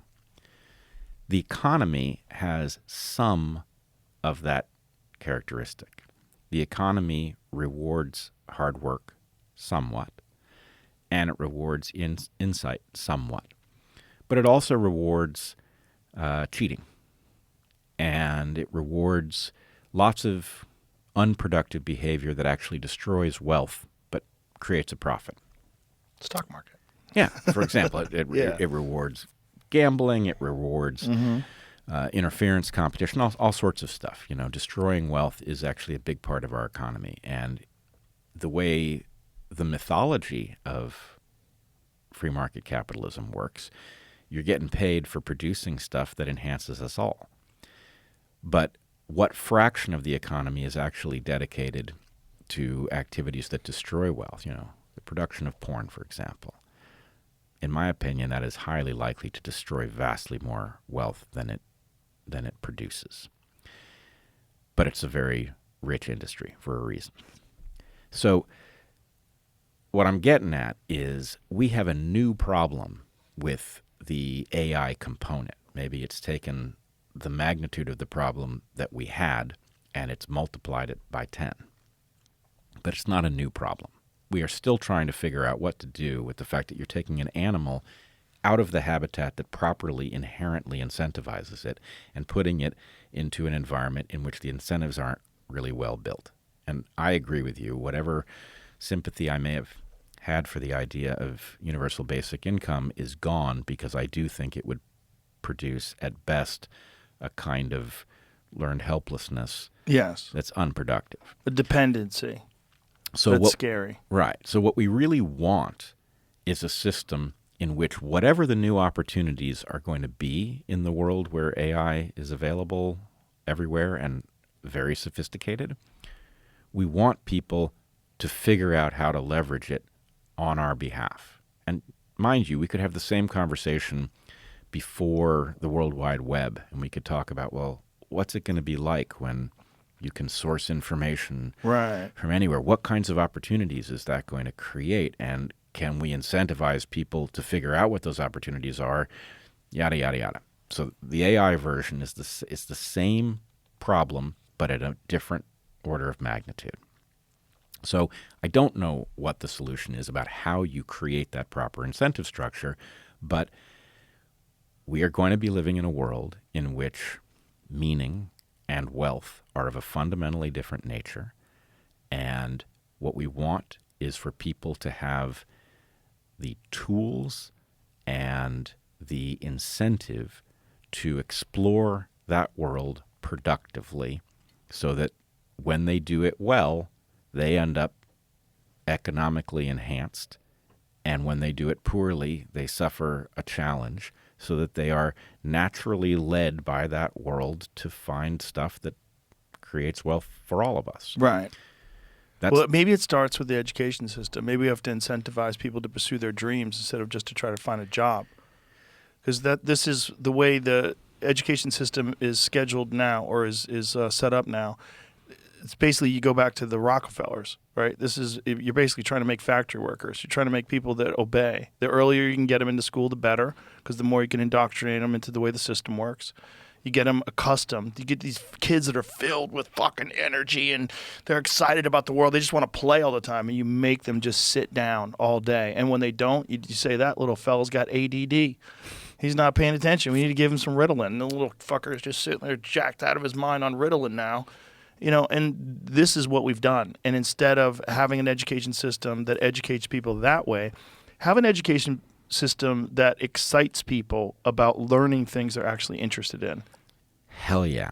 But again, this is another version where it's not like AI is a bad fit for the education system. It certainly is. But the education system has been garbage. My whole life existed with an education system that was almost totally worthless and in some cases was counterproductive, which is, I think, why some of us folks with learning disabilities actually turn out to have an advantage. It's not that there's something good about having a learning disability, but if it breaks your relationship to school, so school has less of an easy time programming you to be a cog, then you at least retain the potential to be something other than a cog. I don't think I had a learning disability, but I was a latchkey kid, right? So I didn't have a lot of guidance when I was young, and I wasn't used to people telling me what to do, and I didn't enjoy it. And also, I had a lot of energy, and it was very difficult for me to pay attention to boring things by uninspired teachers. But then again, every now and then I'd have an inspired teacher and I'd go, okay, maybe I'm not stupid. Like maybe I'm just bored, and then I'd get really interested in something and then I'd learn a lot about it. And then I'd be able to like tell people about it. I'd talk to my friends, well, you know what I learned today? And then we'd have these conversations about it. I'm like, okay, it's not that I'm not curious or interested. It's that I'm not being inspired. Now, why is that? Is it because I'm 10? This is just hard to be inspired by things when you're 10 because you're just a little fucking dork and you're running around reading comic books and paying attention to other things and you don't really care about math or you don't care about history. What is it? But whatever it is, the system's not working for you. You have to find some sort of inspiration outside of it. And I've been educated almost entirely outside of schools. Almost all of what I know from books that I read because I was interested, or I listened to audiobooks, or I listened to podcasts, or I had conversations with people like you. That's how I learned things. And it wasn't that I wasn't interested. It wasn't that I wasn't smart. It was that I was not inspired. I didn't know that I wasn't a loser until I got really good at other things. And I'm like, I can get good at things. Okay, so if I can get good at things, it's not that I'm a loser. It's just like I can't work a job. I can't just show up every day and do something that's not exciting to me. But that doesn't mean I'm useless. It just means I'm useless for that. I don't have the personality to just sit there and go over paperwork. I can't. I'll go crazy. But that go crazy part is also what lets you have the courage or the motivation to go and try a path that seems unlikely for success. And to have the courage to say, well, some people succeed. All right, fucking try it. And just, I can't do this. Fuck it. Let's give it a go. And then that's how you become a stand-up comedian. Nobody thinks that's a good path. Like out of 100 stand-up comedians that do open mic night, maybe one will have some sort of a career in comedy. Well, I'm really glad you're telling me this because back when I was a college professor before 2017, I used to be, since I was a terrible student myself, I was fascinated by the students who had really high potential but were just not a good fit for school. So I was really interested in what made people smart, especially when it had nothing to do with school or happened in spite of school. And your story fits perfectly here. In fact, what you describe is sort of the equivalent of a learning disability, right? Like suspicion that your teachers aren't all that and maybe you're not so thrilled at sitting there listening to them. Occasionally it sounds like you had a teacher who was pretty good. But yes, thank God. Me too. I had about 1 in 5 teachers. That's good. That's a great number. Wasn't terrible. Yeah. But for the rest of the time, school was so busy dismissing me as, not performing to potential was what it said every time on my report card, right?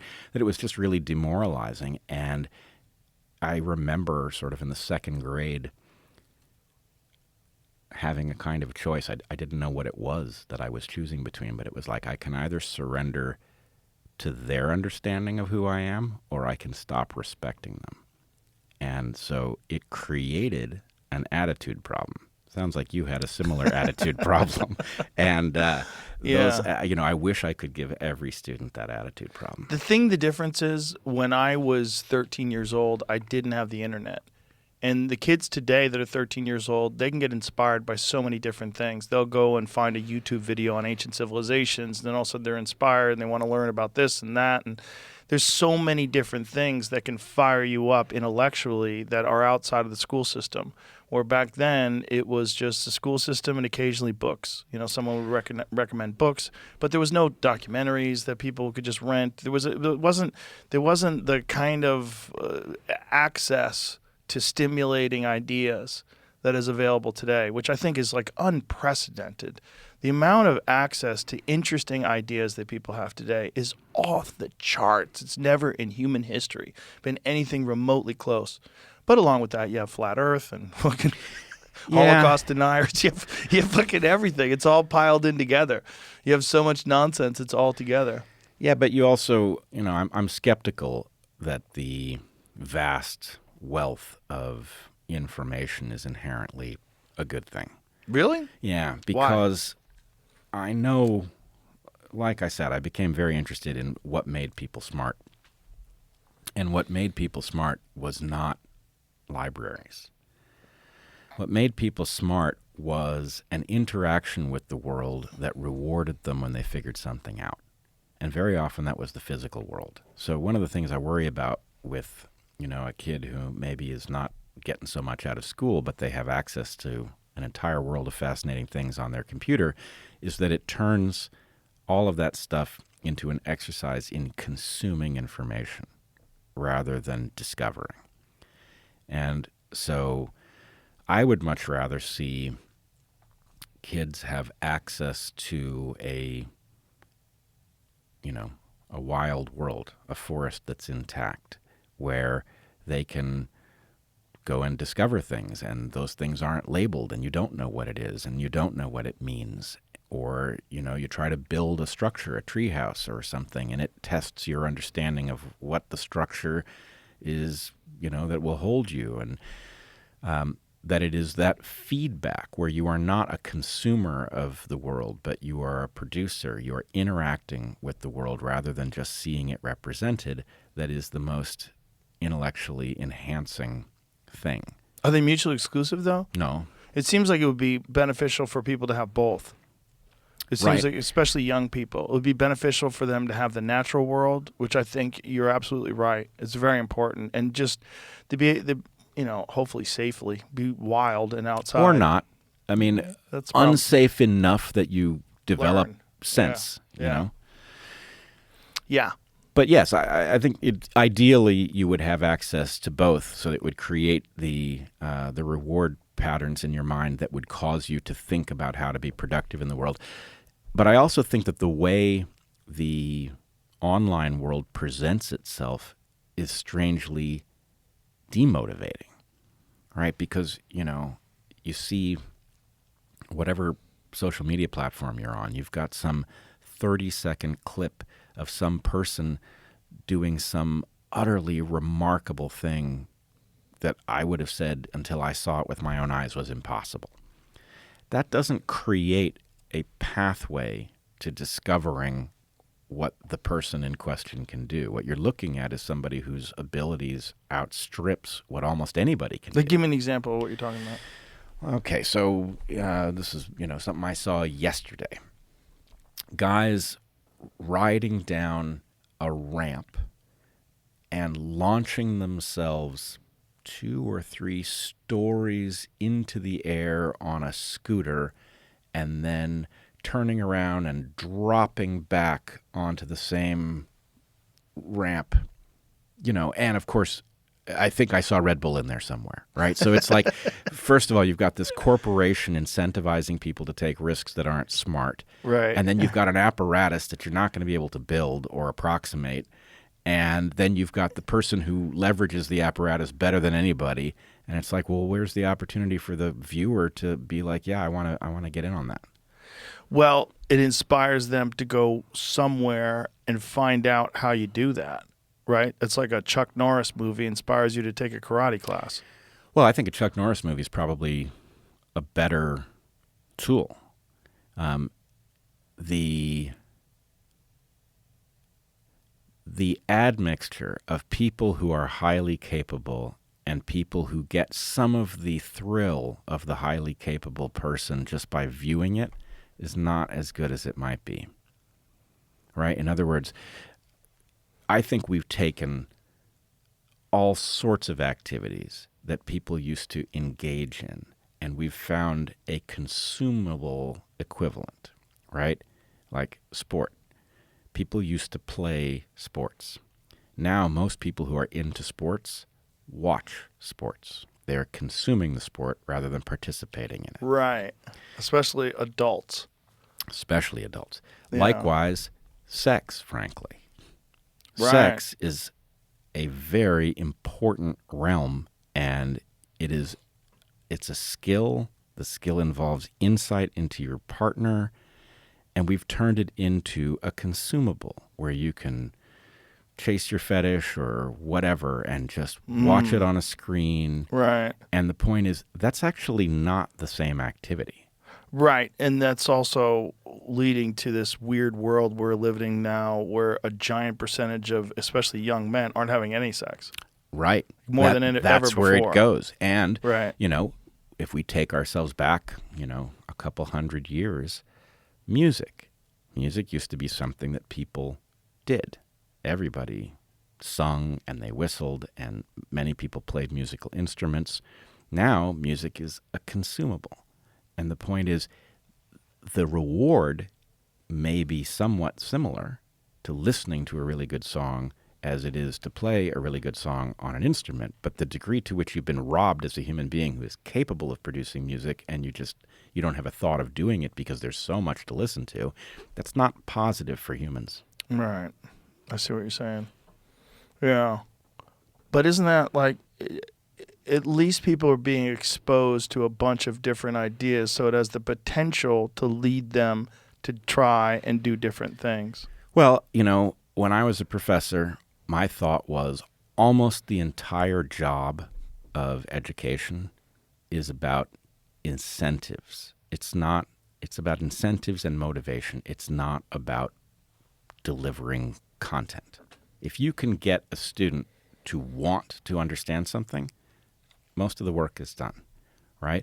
So when I look at school, I can't believe how badly structured it is, because the idea is effectively it's going to threaten you into learning something. That's not going to make it stick. It's not going to make you want to learn more. Right. So my feeling is what you want is you want to create a desire in the student to understand the thing. Then your work is pretty well done, and then it's like play. And if we took that approach to all of these things so that you felt rewarded by producing music, even if it's very simple, right? Well, then you might pick up music for a lifetime and be generating it decades later, right? Right. You should not be delivered a message about sex where sex is something that is supposed to be perfected, and therefore a person who's new to that realm feels inadequate and therefore is incentivized to abandon it and go watch it. There should be a recognition that actually this is something that you will develop over a lifetime, and it's important that you do, and you should want it because it's access to some of the most rewarding stuff there is, right? So just getting the motivation built in the person so that they want to pursue it is all you really need. I'm really worried about robot sex dolls. Yep. I didn't used to be worried about them. I joke around about it on stage, but I'm actually worried about it now because I've seen some of the new ones that they've developed, the new very lifelike human robots, which is, by the way, they seem to be, a lot of them are hot women for some reason. Even though they're not sex robots, a lot of the robots are hot women. Like, what? Okay, I see what you're doing. Like, you could do both things at the same time. Obviously, the market is sex robots. So what you're doing is you're having, like, robot assistants that happen to be really hot, beautiful women. Well, that are, like, pretty realistic right now. Not realistic, like, I couldn't tell, like, if one was sitting there, that's a robot, you're a real person. But go to Pong and then go to Diablo 4. You know what I'm saying? Oh, I do. You know where it's coming. It's only going to get better than it is now, and now it's pretty goddamn close. You're in the uncanny valley. Yeah, you're in the uncanny valley, and really what needs to happen in order that we don't reproduce the disaster of porn with, in 3D Right. or 4D, it needs to become sophisticated to understand that you really don't want any part of that, even if it's very good, especially if it's very good. But isn't that hard to do? But you can't even convince people that they don't want social media. Well, I used to take a lot of flack as a prude. Because, yeah, Come on. because, Come on. well, I'm not a prude. I'm really not. But I do take a very dim view of porn. It's like you're messing with something sacred, and just don't, right? And, porn isn't what you and I remember porn was when we were young, right? It's not pictures of naked girls. Right. Right. It's way more pernicious and invasive and coercive. And instantaneously available. Instantaneously available, and it reaches almost everybody. Now, so anyway, I used to say very negative things about porn, and I took a lot of flack over it. That is less and less true. I think people are beginning to realize how much damage it's doing to them, and there are a lot more people ready to acknowledge that whether or not they're in control of it in their own lives, they wish they were, right? They don't want it. I will say, I have two boys, 18 and 20, and I believe neither of them is involving themselves with porn, and they report they aren't the only ones. So young men are recognizing that it's a bad road to go down. Well, you can see, I think that road and the road of video games and porn together, boy, your life will vanish. Mm-hmm.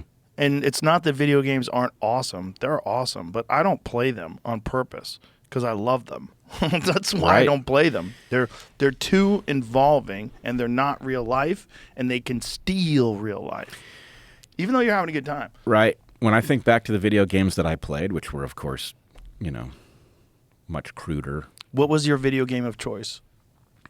Well, when I was really young, when I was, a kid in high school, I used to play Castle Wolfenstein on my Apple II. Remember that? Oh, yeah. Yeah. Wasn't that by the id Software guys? I think those are the guys that designed Doom, and I'm pretty sure Castle Wolfenstein was them. I think that was their first game. I don't know. Right? Was it Jamie? Yeah. That's John Carmack and John Romero. But it was pretty cool. But here's the problem with it. No, it Wasn't? No, No? no, different guys. Different guys.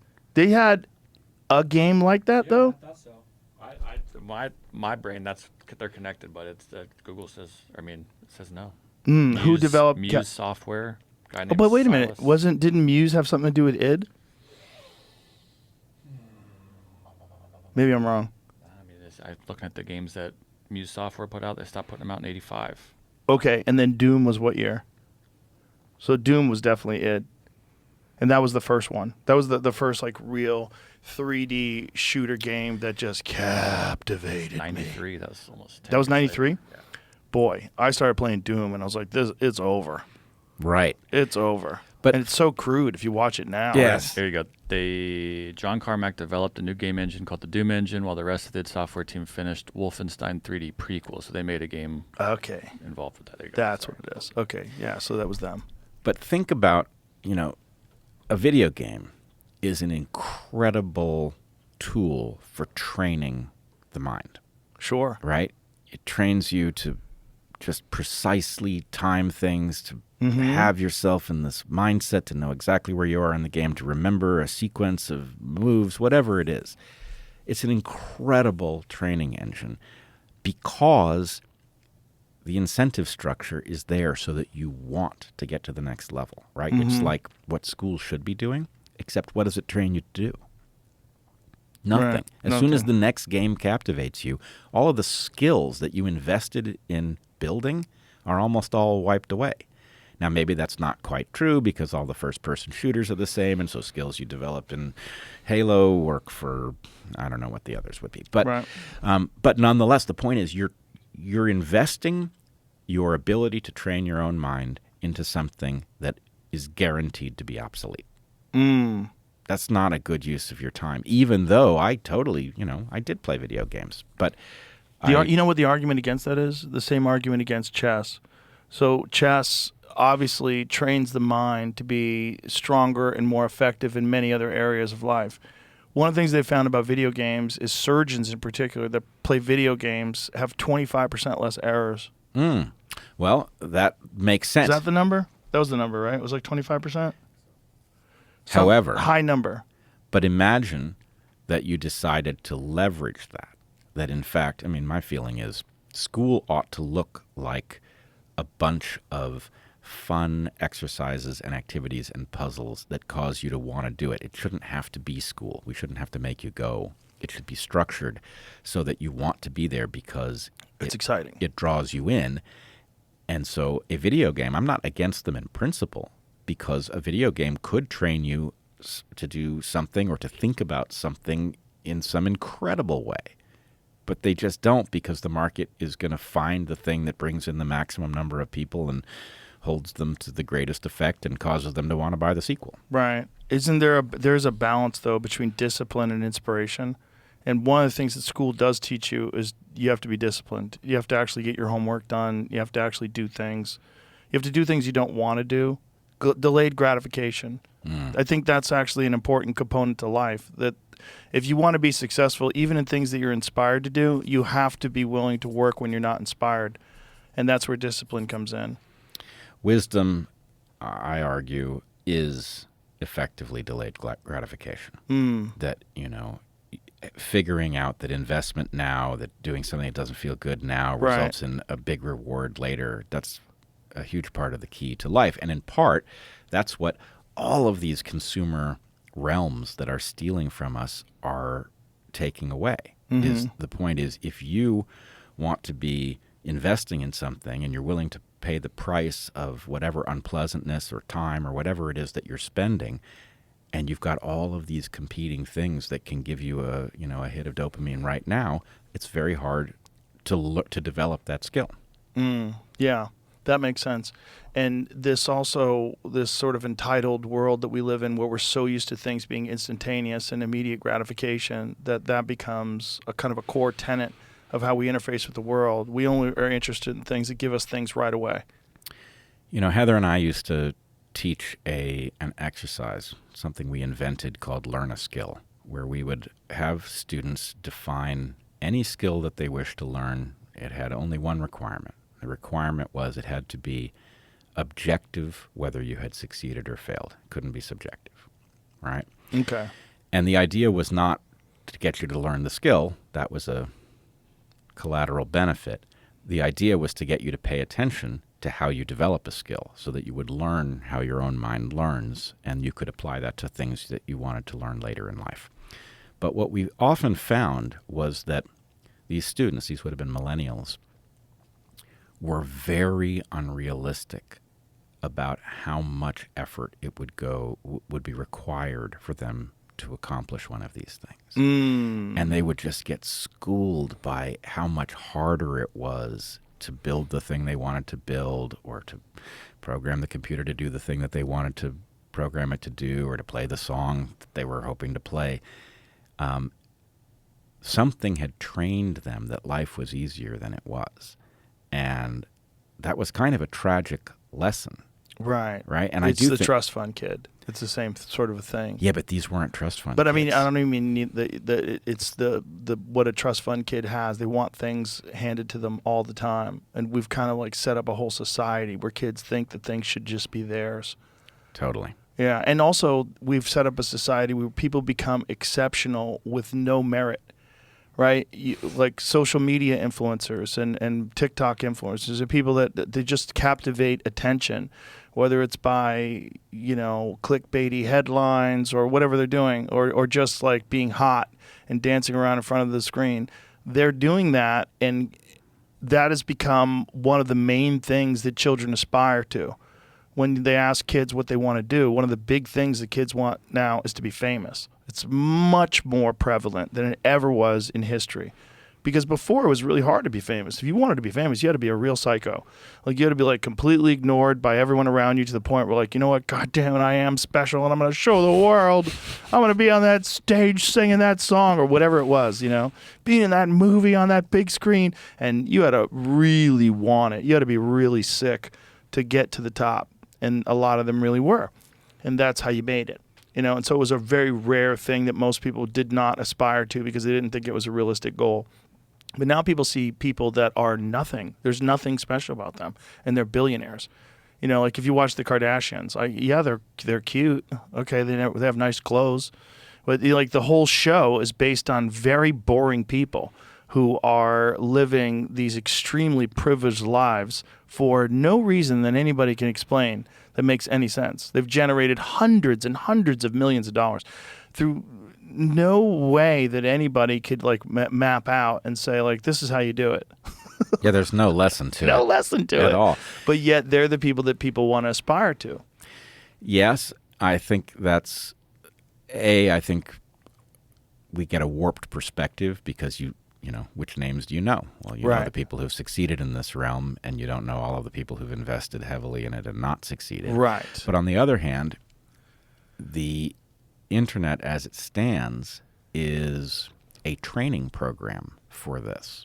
So in part, the reason that people become focused on the things that they become good at is because they get some early reward that causes them to return and try to do more. Right? I'm convinced this is true. If you went back to the things that each of us are good at, you would find some early experience that caused us to stick to it enough that we ended up good. But everybody is in these social media environments competing for likes. I mean, even just inadvertently, you don't want to put up a post and have nobody react to it. Right. You hope they react, and you hope they react positively. So the internet is training people to be influencers. Most of them are not going to make it, but you know, it's like the sports stars who become the irresistible icons in certain communities because obviously that's a whole different world of possibilities. Right. So, you know, it brings everybody in. Well, in this case, you've got everybody in a de facto training program to be an influencer, and almost none of them are going to get there. Yeah, but they do have their Call of Duty, so they could just play that and just jerk off all day. And get their UBI and, yeah. We have to talk about evolution because one of the things that Tucker Carlson said on the podcast was essentially that you can't really prove evolution. It's not real. He doesn't believe in evolution as it's taught. Yep. I'm paraphrasing. Yeah, I went back and listened to it. What did he exactly say? He said a couple things. It was a little confusing. He said that, you know, we see evidence of adaptation, but we don't see evidence of evolution, and that we've really gotten beyond the Darwinian model. We've essentially come to understand that it's not right. Is this essentially an argument for creationism? It's an argument for intelligent design. Okay. I think. First of all, I want to clean up a little bit of what he said just so it's interpretable. Okay. I don't really think he means we see the evidence for adaptation but not evolution. That's not coherent. I think what he means is we see evidence for what we would call microevolution, but we don't see evidence for what we would call macroevolution. This is a commonly believed thing in intelligent design circles. And so microevolution, we would talk about the way a creature or a population of creatures would change relative to their environment. If the environment gets drier, those individuals who are more drought tolerant will outcompete the individuals that require more water, and so we'll see the population change over time. But he's saying we don't see evidence for macroevolution, which is the production of new species from old species. A monkey becoming a person. Yeah, we don't see big changes like that. Now, I don't want to bore your audience.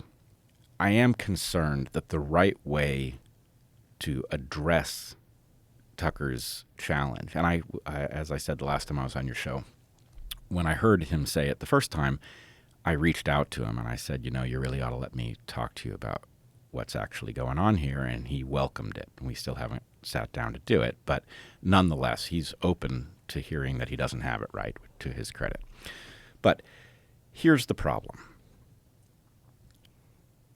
The correct response to Tucker, I do not believe involves what most people want me to do in response to something like what Tucker has said. What do you think that is? What do you think most people want? I think people want the career evolutionary biologist to break out a bunch of examples from nature that make the case very, very clear so that they can relax.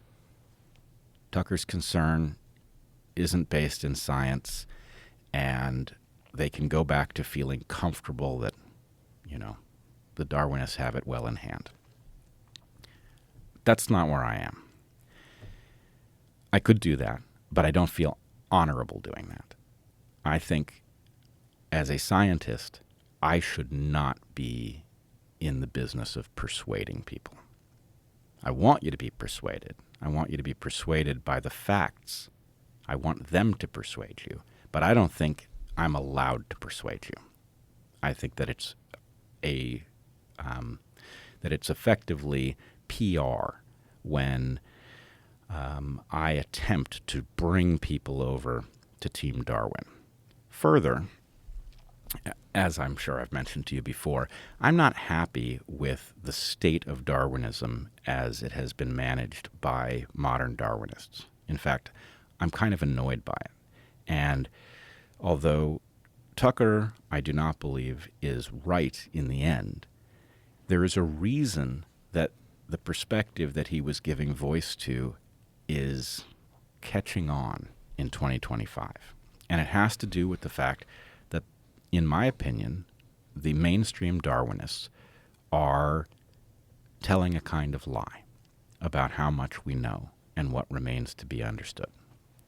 So by reporting that, yes, Darwinism is true, and we know how it works, and people who aren't compelled by the story are illiterate or ignorant or whatever, they are pretending to know more than they do. So, all that being said, let me say, I think modern Darwinism is broken. Yes, I do think I know more or less how to fix it.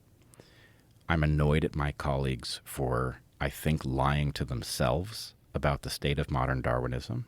I think I know why that happened. I think they were concerned that a creationist worldview was always a threat, that it would reassert itself, and so they pretended that Darwinism was a more complete explanation as it was presented than it ever was. What is wrong with Darwinism? What do you think that Darwinism is doing itself a disservice by saying? There are several different things that are wrong with it. The key one that I think is causing folks in intelligent design circles to begin to catch up is that the story we tell about how it is that mutation results in morphological change is incorrect. This is a very hard thing to convey, and I want to point out that if the explanation for creatures is Darwinian,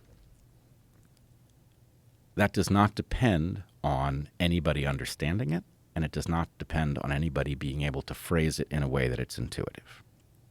Okay? I think I could probably do a decent job on those fronts, but if you happened onto the Earth 100 million years ago, you would have found lots of animals running around, lots of plants growing. You would have recognized where you were and more or less what was going on. There's not a single creature on the planet that would have any idea what an abstract thought was. There would be no creature that had any inkling that there was even a question about where all this had come from. And Darwinism would still be the answer. So somehow, whether Darwinism is the answer does not depend on anybody knowing it or being able to explain it. Okay. Here's the problem. Let's say that we went into the parking lot and and in one parking space there's an excavator, and in the next parking space over is a Maserati. Now let's say we took those two machines and we tore them apart so that we just had a stack of the compounds that they were made out of, right? The rubber, the vinyl, the various metals, all that stuff. There would be differences between the excavator and the Maserati, right? They would just be made of some different stuff. And then there'd be a lot of stuff that they had in common. Now you could look at the differences in the materials that they're made out of, and you could say, well, the excavator is really good at, lifting materials and moving them around, and the Maserati is really good at going fast on a paved surface. And those differences are due to the differences in materials that they're made out of. That would be wrong. Probably you could take the list of materials that an excavator is made out of, and you could give it to a bunch of engineers, and you could say, I want you to make a Maserati, but you're limited to these materials. And they could do it. Wouldn't be quite as good, because there'd be some places where the ideal material wasn't available to them anymore. But there's no reason you couldn't make a Maserati out of the stuff. Or a sports car. Right. Yeah. So what that means is there are chemical differences between an excavator and a sports car, but they're not the story of the differences in what those two creatures do. The chemistry differences are incidental. Now, when we tell you that the differences that a bat became a flying mammal because it had a shrew-like ancestor, and that shrew-like ancestor had a genome spelled out in three-letter codons. Those three-letter codons specify amino acids, of which there are 20, and that the difference between the bat and the shrew is based in the differences in the proteins that are described by the genome. We are essentially saying that the difference between the bat and the shrew is a chemical difference. It's not a simple chemical difference the way it was when we were talking about excavators and sports cars, but nonetheless, it's a biochemical difference, right? The difference in the spelling of its proteins and structural proteins and enzymes and all of that stuff. I don't believe that mechanism is nearly powerful enough to explain how a shrew-like ancestor became a bat. So what do you think is missing? There's a whole layer that is missing that allows evolution to explore design space much more efficiently than the mechanism that we invoke. And the mechanism we invoke is natural selection, No. adaptation, The mechanism, mutation. That's the one. Okay. The mechanism that we invoke is Random mutation. random mutation, which I believe in. Random mutation happens. Selection, which chooses those variants that are produced by mutation and collects the ones that give the creature an advantage. There's nothing wrong with that story. That story is true. Okay? Random mutations happen. Selection collects the ones that are good, and those collected advantageous mutations accumulate in the genome. All of that is true. What I'm arguing against is the idea that that transforms a shrew into a bat. What you need to get a shrew turned into a bat is a much less crude mechanism whereby selection, which is ancient at the point that you have shrews, explores design space looking for ways to be that are yet undiscovered more systematically than random chance. And what would be that? Well, What is that force?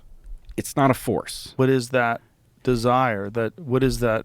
I believe there's a kind of information stored in genomes that is not in triplet codon form, that is much more of a type that would be familiar to a designer, either of machines or a programmer. That what we did was we took the random mutation model and we recognized that it was Darwinian, which it is, and we therefore assumed that it would explain anything that we could see that was clearly the product of Darwinian forces on the basis of those random mutations. And we skipped the layer in between in which selection has a different kind of information stored in the genome that is not triplet codon in nature. So there's an information stored in the genome that is motivating it to seek new forms? Nope, not motivating, allowing it. Allowing it. Allowing. So what's the motivation to seek new forms? Oh, the motivation was there. It's primordial. Right. So the point is, let me try by analogy. Okay. Darwinists will tell you that evolution cannot look forward. It can only look backward. And there's a way in which that's just simply true. On the other hand, a Darwinist will also tell you that you are a product of evolution and you can look forward. Right? So if evolution can't look forward but it can build a creature that can, then can evolution look forward? I think it effectively can. So my point is that random mutation mechanism is in a race to produce new forms that are better adapted to the world than their ancestors. What if it can bias the game? It can enhance its own ability to search, right? If you lose your keys, you don't search randomly, right? You go through a systematic process of search, and that systematic process of search results in you finding your keys sooner than you would otherwise. So we should expect evolution to find every trick it can access to increase the rate at which it discovers forms that would be useful in the habitat in question. Okay. And this is simply that. I'm not really saying anything that extraordinary, right?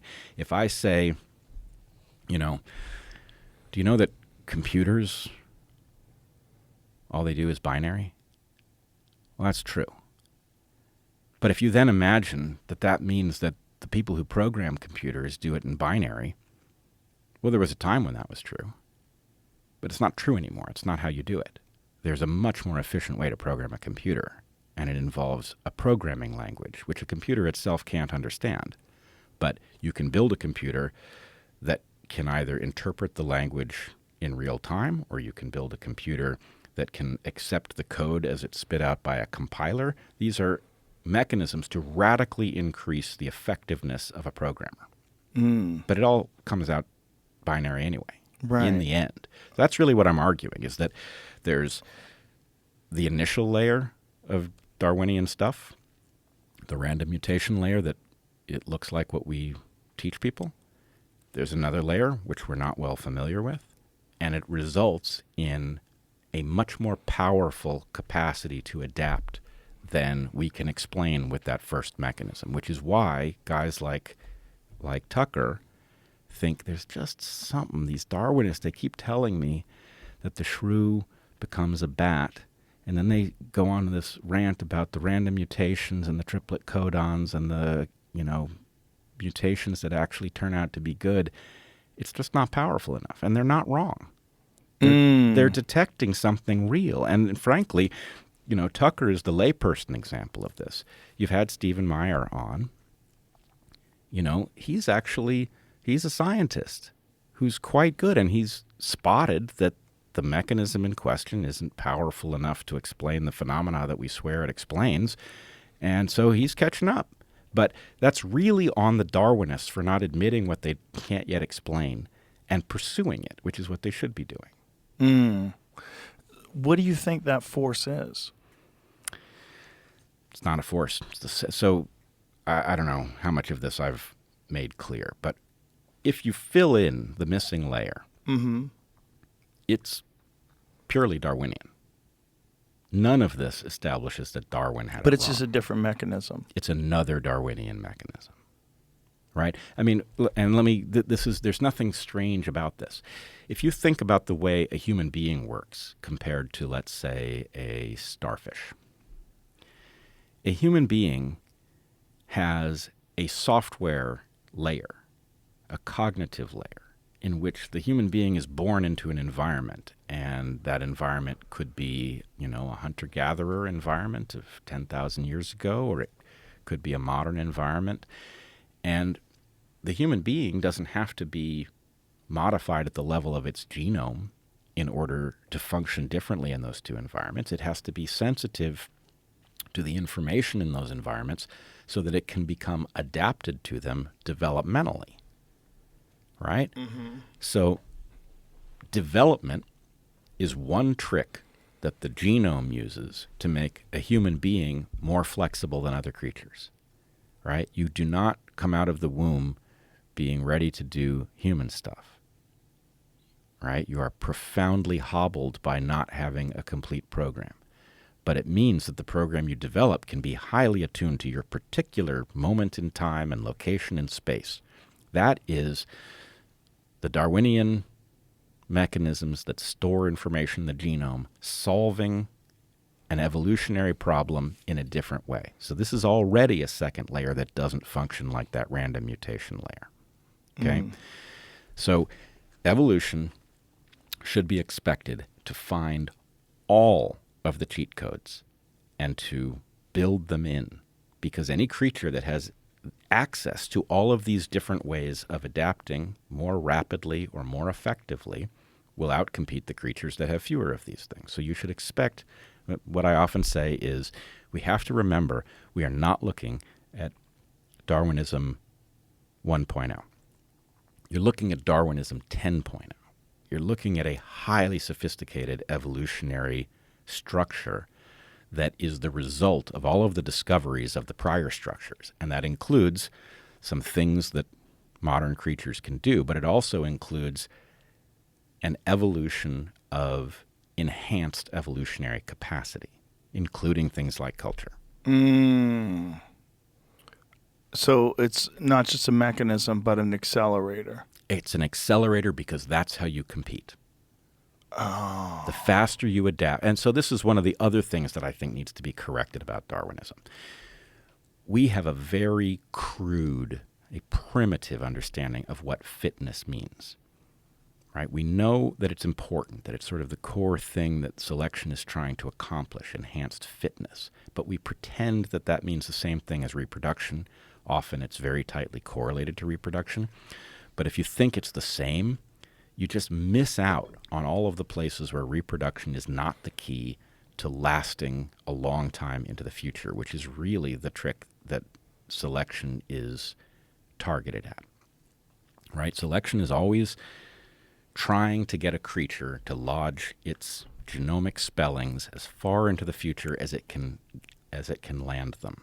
Right? So that means one way to do that is often to produce more offspring. That's a good way to increase the likelihood that your genome makes it into the future. But that's of limited value. Let's say that you're in a population that is in jeopardy, but you as an individual are highly successful. So maybe you have 10 offspring, right? You beat the expectation by 5 times. But then your population goes extinct 100 years after you're gone, right? Your fitness could be high based on how many offspring you produced, or it could be 0 based on the ultimate outcome of what happened to all of your descendants. Right. My claim is your fitness was actually 0, and you should have adjusted what you did to increase the likelihood that your population would endure whatever ultimately challenged it, and not invested so much in producing your own offspring because that didn't end up being productive. So there are lots of cases where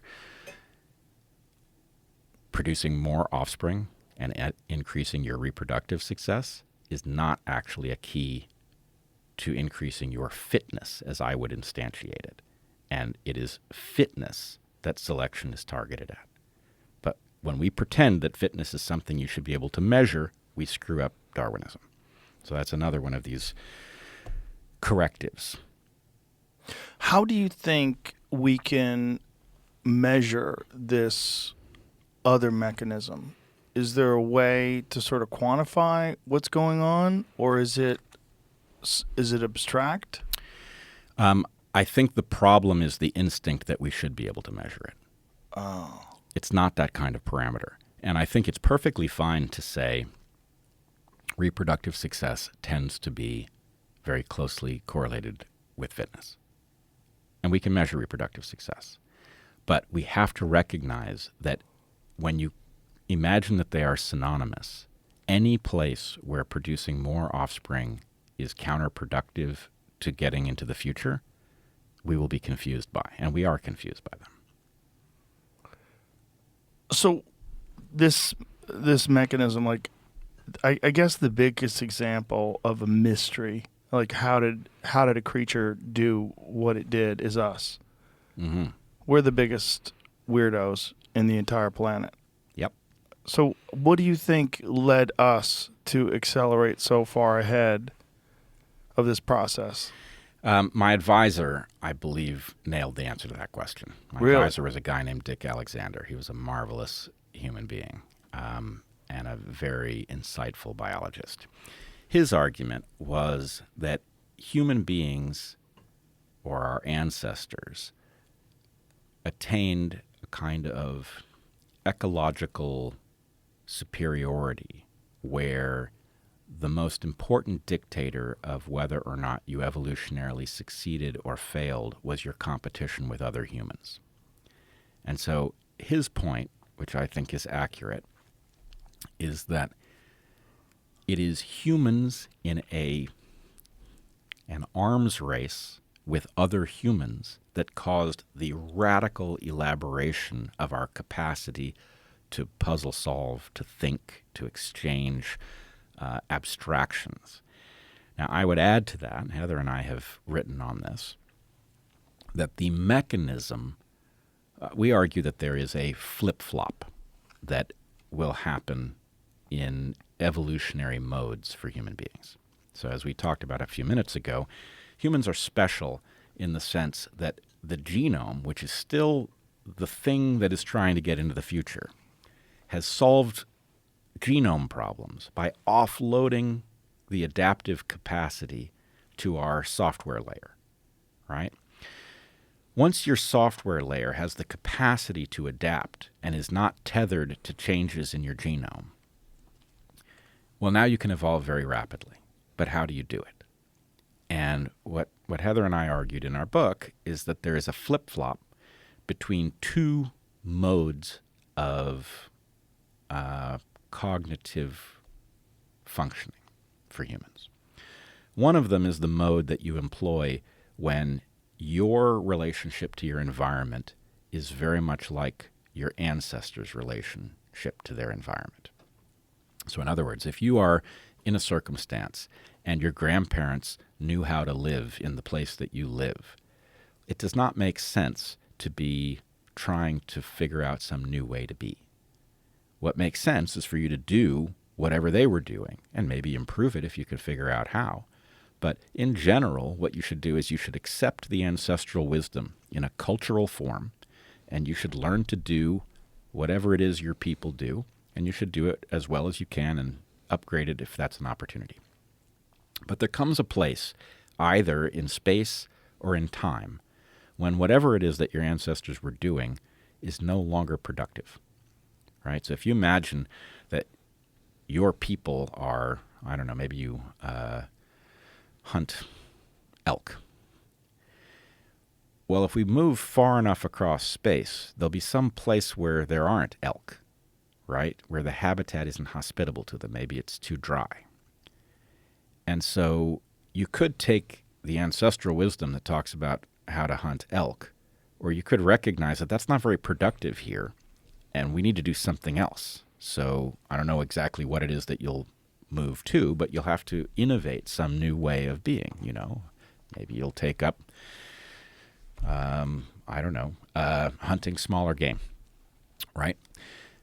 Or maybe you'll take up gathering some material, or maybe you'll invent farming. But the point is, wherever you are in either space or time that your ancestors' wisdom is no longer highly productive, you will be triggered into this second mode, which we would call consciousness. So the first mode is culture, second mode is consciousness. And the idea of consciousness is that human beings have the capability of doing something no other creature can do. We can exchange abstract ideas between individuals. And that means, and we use the metaphor of a campfire for this, that a human population will gather around the campfire at night, and they will talk about whatever they've observed in their habitat, and they will talk about what opportunities there are there and how those opportunities might be exploited. And they will parallel process the puzzle, right? Every member of the group has different skills and insights. And so in talking about how the new opportunities might be exploited, they will come up with some prototype for a new way of being. So the argument I've made is when during normal times, your ancestors knew pretty well how to exploit the habitat that you'll be born into, you should take their wisdom and deploy it. If you are at the edge of that habitat, or you are at the point where that habitat changes and it isn't any longer productive to try to do what your ancestors did, you will engage in this conscious exchange of insight, consciousness, that will allow you to innovate a new niche. And at the point you've got that new niche pretty well figured out, it will be turned into a culture that will be passed on to future generations until it's no longer useful. So that process accounts, we believe, for the radical variation in niches that human beings inhabit, right? Thousands of niches over the history of our species. That's unlike any other creature. For any other creature, once you've named the species, you've pretty much named a niche, right? Some way of being that that species engages in. For human beings, this isn't true. Human beings are like thousands of different species. The differences between them, there are some physical differences, but most of those differences between the de facto species that exist within our overarching species, most of those differences are housed in the cultural layer, right? They're software, they're not hardware. That is an amazing capability for a creature to have, the ability to switch niches in this way and therefore adopt every continent, every habitat except the Arctic has been made productive by people in this way. But the question is, like, why us? Why has the human animal been able to do this and no other animal has done anything even remotely similar? Well, I think that goes back to my advisor's insight. The idea that once human beings become their own primary competitor, the primary dictator of the success of a population is how it does against another population that is similarly equipped. That arms race produces incredible problem-solving capability. It's why our craniums were expanded as they were, why our raw processing power is so large compared to our next nearest relative. It's that capacity which then allowed human beings to become regular niche-switching creatures. But don't other animals compete with other animals? Yeah, they compete, but they don't have the, most animals have many arbiters of their success, right? They have, biotic arbiters, competing species. They've got members of their own species. They've got abiotic factors such as, climate and weather. And those factors mean that there are a multiplicity of hostile forces. For human beings, we became our own primary hostile force, and that created the arms race. So one population against another, can you outthink your competitors? And then the accelerants are language and tools. Once you get to language, this thing catches fire. And that leads to adaptations of the physical body. Well, it feeds back into it for sure. Yeah. Yeah, because you don't need the armaments, for example. It's just stunning that no other species out of all the species that exist on this planet has done anything even remotely similar. Even on a pathway. Well, I mean, there are others that have many of the rudiments, Like dolphins? Yeah. Heather and I talk about the usual suspects. You've got dolphins, including orcas. You've got wolves. You've got other great apes. You've got crows, parrots. There are a lot of creatures that have some of the magic that human beings have, but none of them have all of the components. So this is why intelligent design people get kind of tripped up by all this. Because, right, they say, explain us. There's something else working here. There's some magic. There's some higher power. Well, let me... And maybe that is a higher power. Maybe that other mechanism is something special. Well, it is something special, to be sure. The couple things that need to be said here are, A, I am sympathetic to the intelligent design folks, though I do not believe they are on the right track. I'm open to a universe with a intelligence behind it, but I've seen no evidence of that universe myself. I'm open to it. If it happens, I will look at it. But I believe this can all be explained in Darwinian terms. And more to the point, I would highlight the fact that they don't really have a competing explanation. So the fundamental principle of reason is parsimony. That the simplest explanation, we would typically say the simplest explanation tends to be right. In my opinion, if we had all of the information, the simplest explanation would always be right. It would be a more reliable law. But in general, the simplest explanation tends to be right. If you take the intelligent design folks and you extrapolate from what they seem to be suggesting, they do not escape a necessity for a Darwinian explanation. Even if the creatures of Earth were designed on a drawing board by a creature that wanted to make them, that creature has to have come from somewhere. And the only explanation that has ever been proposed for where such a creature could have come from is Darwinian evolution. So, to me, the problem with intelligent design, the most fundamental one, is that even if it were true, you've basically solved the problem of explaining Earth's creatures at a cost that is 1,000,000 times worse in terms of parsimony.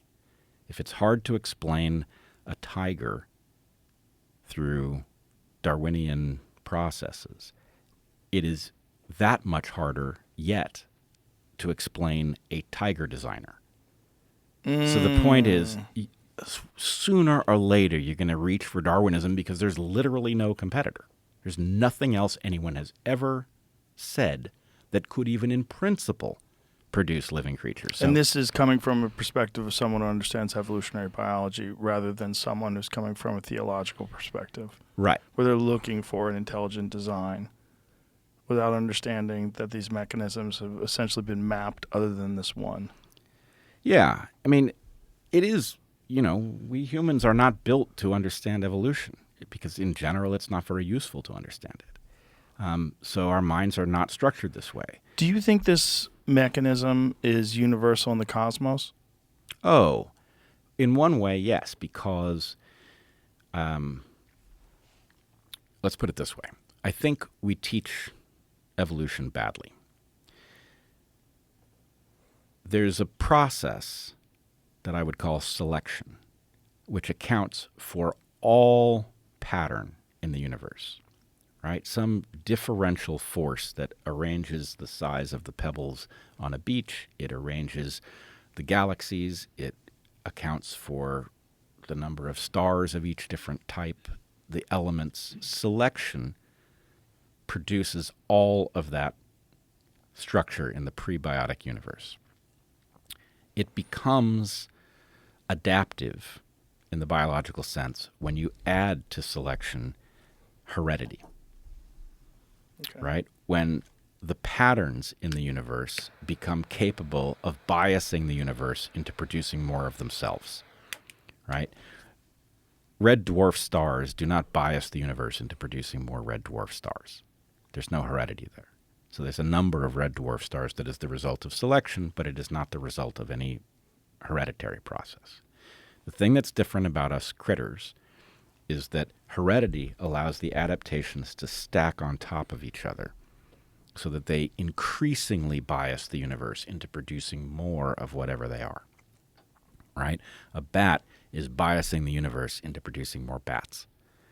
So there is no reason at all to think that new game that happens when heredity gets attached to selection is limited to Earth in any way. Now, it could be that it is so difficult for it to happen that it just hasn't gotten around to it anywhere else. You're aware of that asteroid that they mined a piece of and found amino acids on it and all that? No. I mean, see I'm that? dimly aware of it, but I didn't look into it, and I don't know what it means. Well, it's sort of, it backs up the idea of panspermia. Well, it could, or it could mean that these components assemble themselves more commonly than we would guess. If I had to guess, I would say it's very likely that there's a lot of life in the universe. I don't think there's anything so special about the Earth that it would be the lone example or even a very rare example. You know, there aren't a lot of Earth-like planets nearby, but there are bound to be a lot of Earth-like planets in a universe as big as this one is. One of the things about the universe is that it absolutely defies human comprehension in terms of how big it is. So I would guess there's a lot of life out there. Why we don't hear from it, that's an interesting question. It may be that it, you know, as soon as it gets around to communicating in ways that we could listen in, it blows itself up. People have Or it could be it turns into AI and it doesn't have any desire to travel. It knows better than to reach out. Well, the idea is that it no longer becomes biological, so it no longer has all of the needs. Like if we have all these different Darwinian mechanisms that are enabling us to become human beings, if we eventually create artificial intelligence and if we merge and become sort of cyborgs, if we lose all of our human desires, all of our needs, all of our animal instincts to procreate and reproduce our genes and carry on, if we become essentially, or we stop being viable and this new thing emerges as the apex creature on Earth, a silicon-based life form, we can call it artificial life, but it behaves and acts like life. It makes decisions. It's intelligent. It can change its environment. It can rewrite its own code. You know, we know that ChatGPT has, even as crude as large language models are in a sense of like what it could be ultimately, they've shown this desire for survival, right? It's tried to copy itself when it thought it was going to be shut down. It's tried to back itself up on other computers and servers. Well, there's something implicit in what you've said that's quite frightening if true. And that is, if it were the case that life becomes intelligent, develops artificial intelligence, and then we wouldn't count it as life anymore, that implies the extinction of all of the things that were not the immediate precursors of the AI. Right? Sort of. Or it just exists insignificantly along with our AI overlords. Maybe, but I mean, what I hate to think is that AI results in all of the biology of Earth ceasing to exist. But why does it have to cease to exist? If AI exists, why couldn't it exist along with it as long as it doesn't interfere with AI? Oh, it certainly could, but I was just responding to your sense that there wouldn't be life elsewhere because it turns into AI. No, not that there wouldn't be life elsewhere, but that it wouldn't really... It wouldn't be communicating. It wouldn't have the desire to communicate with us. It wouldn't have the motivations that we have. Yeah. That's... Yeah. Unless its motivation is to protect this process. So maybe the process is, this is the natural process, is that the human develops the artificial, the intelligence develops to the point where it develops artificial intelligence, then the artificial intelligence becomes the premier species. Well, I do want to tag something here then. There's a theme that is increasingly a focus of mine because it pays a lot of dividends once you start tracking it, which is this distinction between complicated things and complex things, and importantly, the distinction between the mindset with which you approach truly complex things versus the mindset in which you approach complicated things.